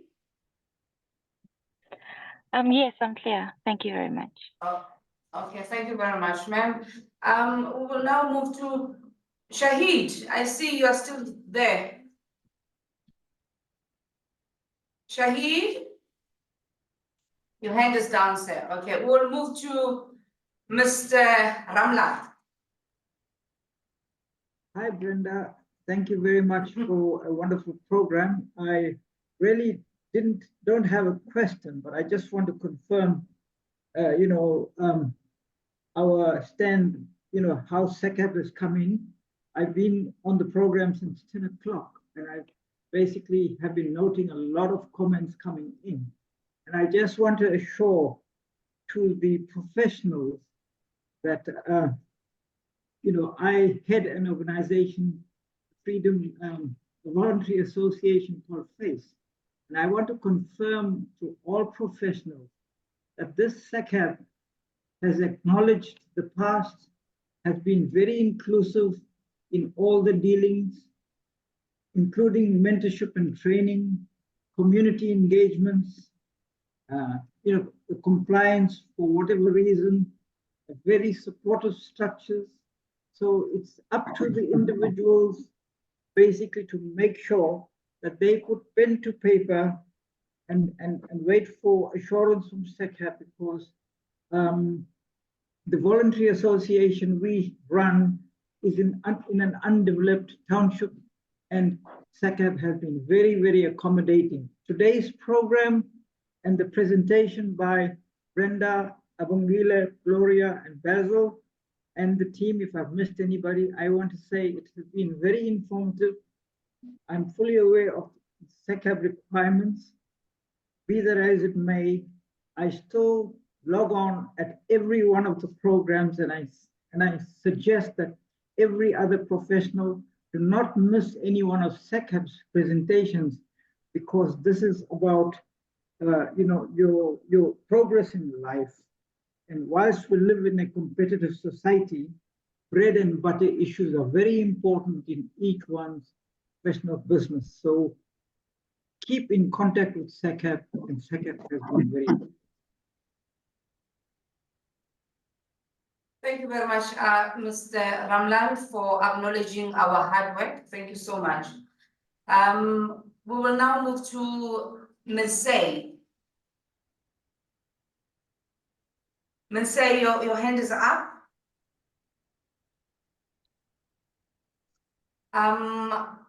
Shahid, I see your hand is up again.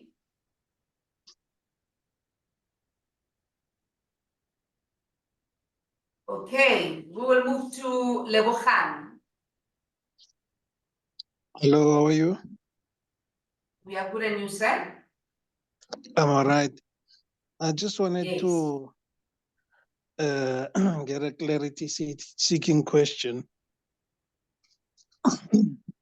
What I've noticed with these VAs, when they post the CPD events online, the most points that we get is about 0.1, and then others are like 0.3. That's the highest, which are regarded as being free.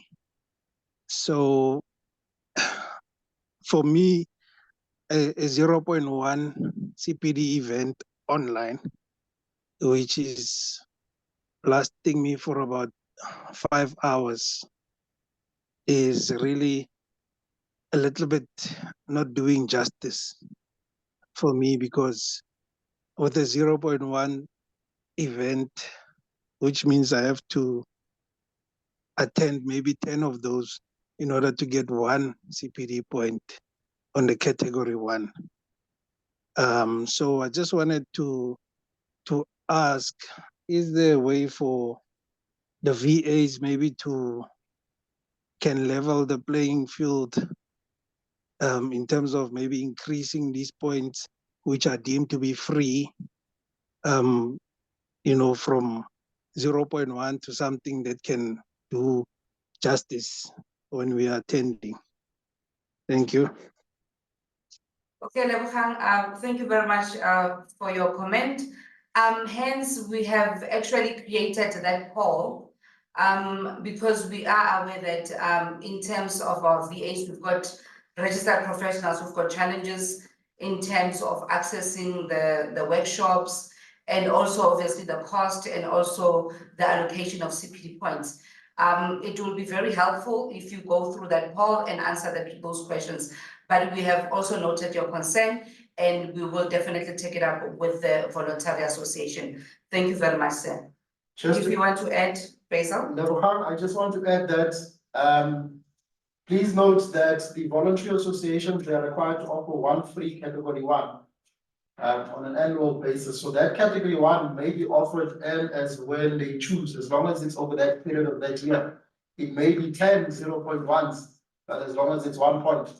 And also take note that SACA, the current event you are in, carries a weighting of 0.4 category 1s. So when you say you attain 5 hours for 0.1, that does not make sense. That should be at least 0.5, not 0.1. However, it may be this event carries 0.4. The previous SACA events were all 0.4. So at this stage, we've at least offered sufficient 0.4s to cover at least close to over 2 points, the SACA free events. So had you attended, if you have attended the free events with SACA since the beginning of this year, you should at least have 2 points.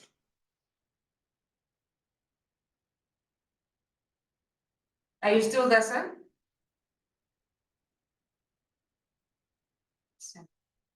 Are you still there, Lebogang?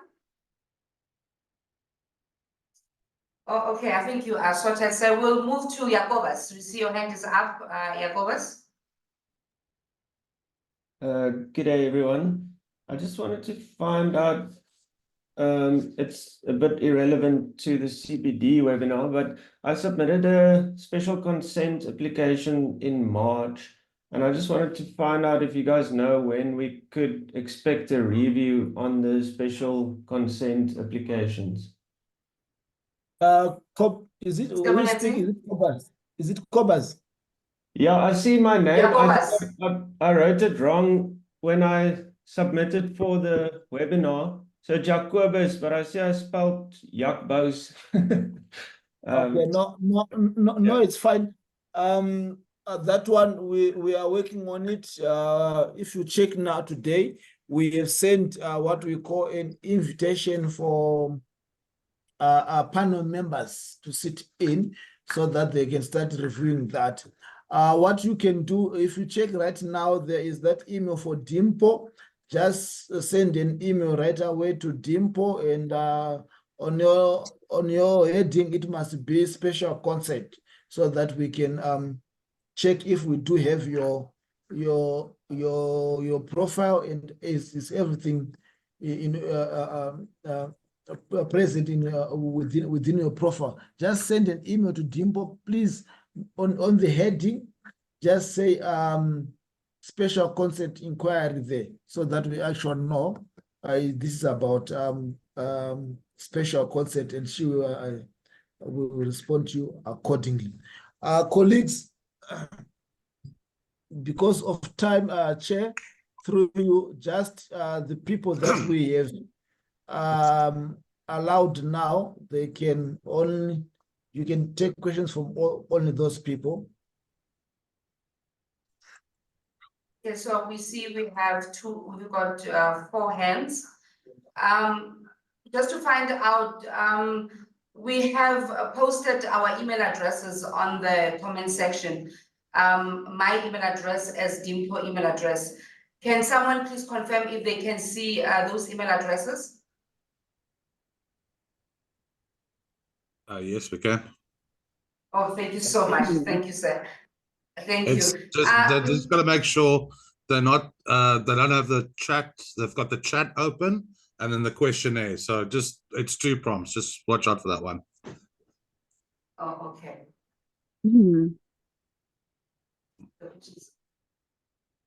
Oh, okay, sir. I see your hand is up, sir. Yes, it was just regarding, hi everyone, good afternoon. Um, listen, it was just regarding there was something you mentioned a little bit earlier about people not attending this webinars.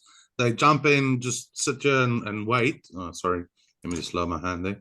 And you said something about an email that was sent out. I do see an email that you guys sent out, but is this to verify that we were in this course? Okay. So are you referring to the poll where we're asking that you answer The questionnaire. I did. to CPD? Yeah, the questionnaire. I did the questionnaire. I just saw there was a email that was sent out as well, like a confirmation. Something else. Sorry, I was busy on the emails at the same time, and then the questionnaire popped up. So it was the questionnaire. That was it. Okay. Okay, yeah. Let me take that one, Brenda. Okay, So normal. Yeah, we just put the question here there that we are just asking for your feedback. Remember, this is about CPD. There are also CPD courses that are being offered by VAs. We are saying, are you getting much information from those from those VAs, and what do you also want us to improve? Because we don't want to come here, sit 4 hours here. At the end of the day, the professions, you are supposed to be working, but for 4 hours, we take those 4 hours. Are you getting value out of these 4 hours? Okay. Normally, when you register, you also get a generic email. I'm sure it might be the one that you are talking about. When you Yes, just no. register. I think you're misunderstanding me. I was just making sure if there was any like confirmation email that was sent out for this specific webinar. But if like I understand your answer is, it was pretty much just a questionnaire to let you know that everyone was pretty much here. No, it's fine. Pretty much the same thing as everyone else. A couple of these VAs, you attend the webinar, you sit there, you listen, you go through it, you answer, and then never come back with the certificates. That's pretty much most of the times what happens. So I'm always just so adamant about just getting the stuff down that we do receive the certificates at the end of the thing. That's all. Okay. So on this one, on this one, hold on, Brenda. On this one, SACAP, we don't offer certificates on ourselves, but we're going to allocate your points. However, let's say if you attend a training or a course from a VA, which is category 1, and if they don't give you a certificate, it will be difficult for us to allocate.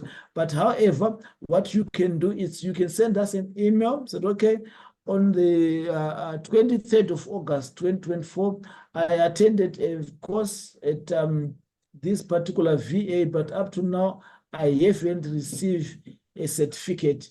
Then we can use through our stakeholder relation department or unit, which Brenda, who is chairing this meeting, she's the head there. She can then contact the VA in questions to ask that certificate on your behalf, so that we can therefore upload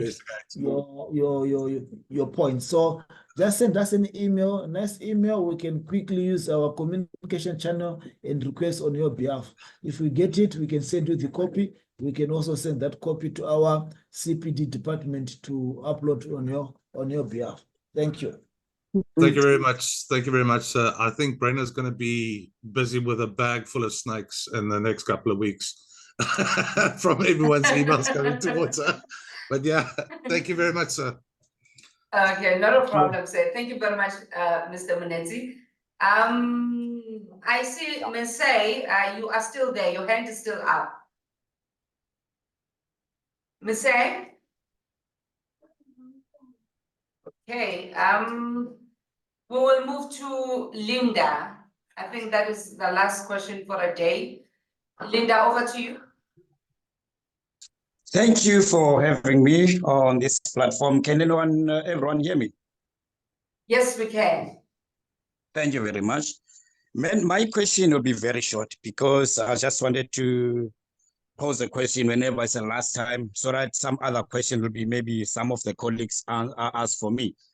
My question is this, but I've just heard now that I've been receiving the certificates from other VAs, voluntary associations, but I never got anything from SACEP. I heard just now that you don't send actual certificate to members. You just allocate the points on the system. It was just only that I wanted to confirm. Maybe is that the right way that I understand it, or maybe is there anything different from what I'm saying now? You don't send out the certificate, you just allocate the points on the system for the members who attended the webinars. So it was just like that. I don't know, maybe am I posing the right question or maybe right comment? Can anyone maybe? It's the right comment, sir. You are correct. Yes, Mr. Linda, that's the right question. After time, we receive emails that I attend referral webinar session 243. I did not receive certificate. No, SACAP does not give. Remember, we are the regulator. Okay. All the VAs, they send their certificate for us to verify, and we give them the mandate to we are if I can use the word, we accredit them to you. So we need to check. So we are the one who they send those certificate for us to upload. So we are the regulator there. So we don't send certificate, but what we do, it's if you attend this meeting, we will give you your points. However, if you attend 20 seconds or 30 seconds or less than 4 hours, surely the board notice does not allow us to give you points. We don't give you because you actually do not attend. So, yeah, but that's a robbery. all those who attended up to now, when we close, the system is there. We will just take it and download. It will give us the time that you attend. If you had problems, the system will actually tell us that we had problems. We can actually see you coming in and coming out. So we will give you points. But Can I ask one question, the last one now? And is there any way that someone can see the allocation of the points are on the portal system? Yes, if you log in on your CPD portal section, you can actually see the points allocated. If you are not sure, there is an email. It's info at SACAPSA. You can send there that I attend this webinar, but when I go to the portal, I'm not able to see my points being allocated. The CPD department, they will respond to you, show you your points. But if you don't qualify for points and if you only attend for 3 seconds or 20 seconds, definitely they will also explain and give you the evidence based on this webinar attendance. All right, That's thank you very why much for your response. We encourage people to use the actual name so that we can actually allocate. Thank you. Okay. All right, I got it. Okay. Thank you very much. Thank you. Okay, thank you so much. I think Mr. Mensei's hand is still up. But I think that was the last question because we've given Mr. Mensei ample of time to ask a question. So I think the hand is just there. So Mr. Muneti, I think we don't have any other questions.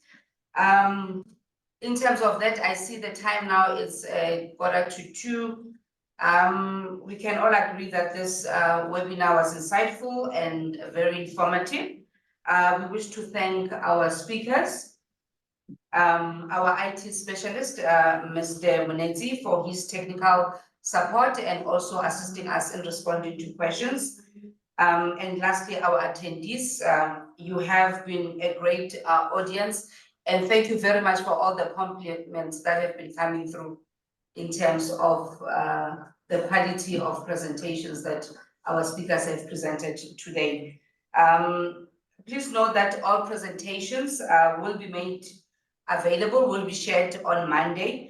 And the video for the meeting will be available on our YouTube channel. We encourage you to subscribe to our YouTube, which is we are SACAP. We further encourage you to obviously subscribe. Thank you very much. And by the power invested in me as the program director, I declare this webinar closed. Thank you so much. Thank you. Thank you. Thank you very much. Thank you.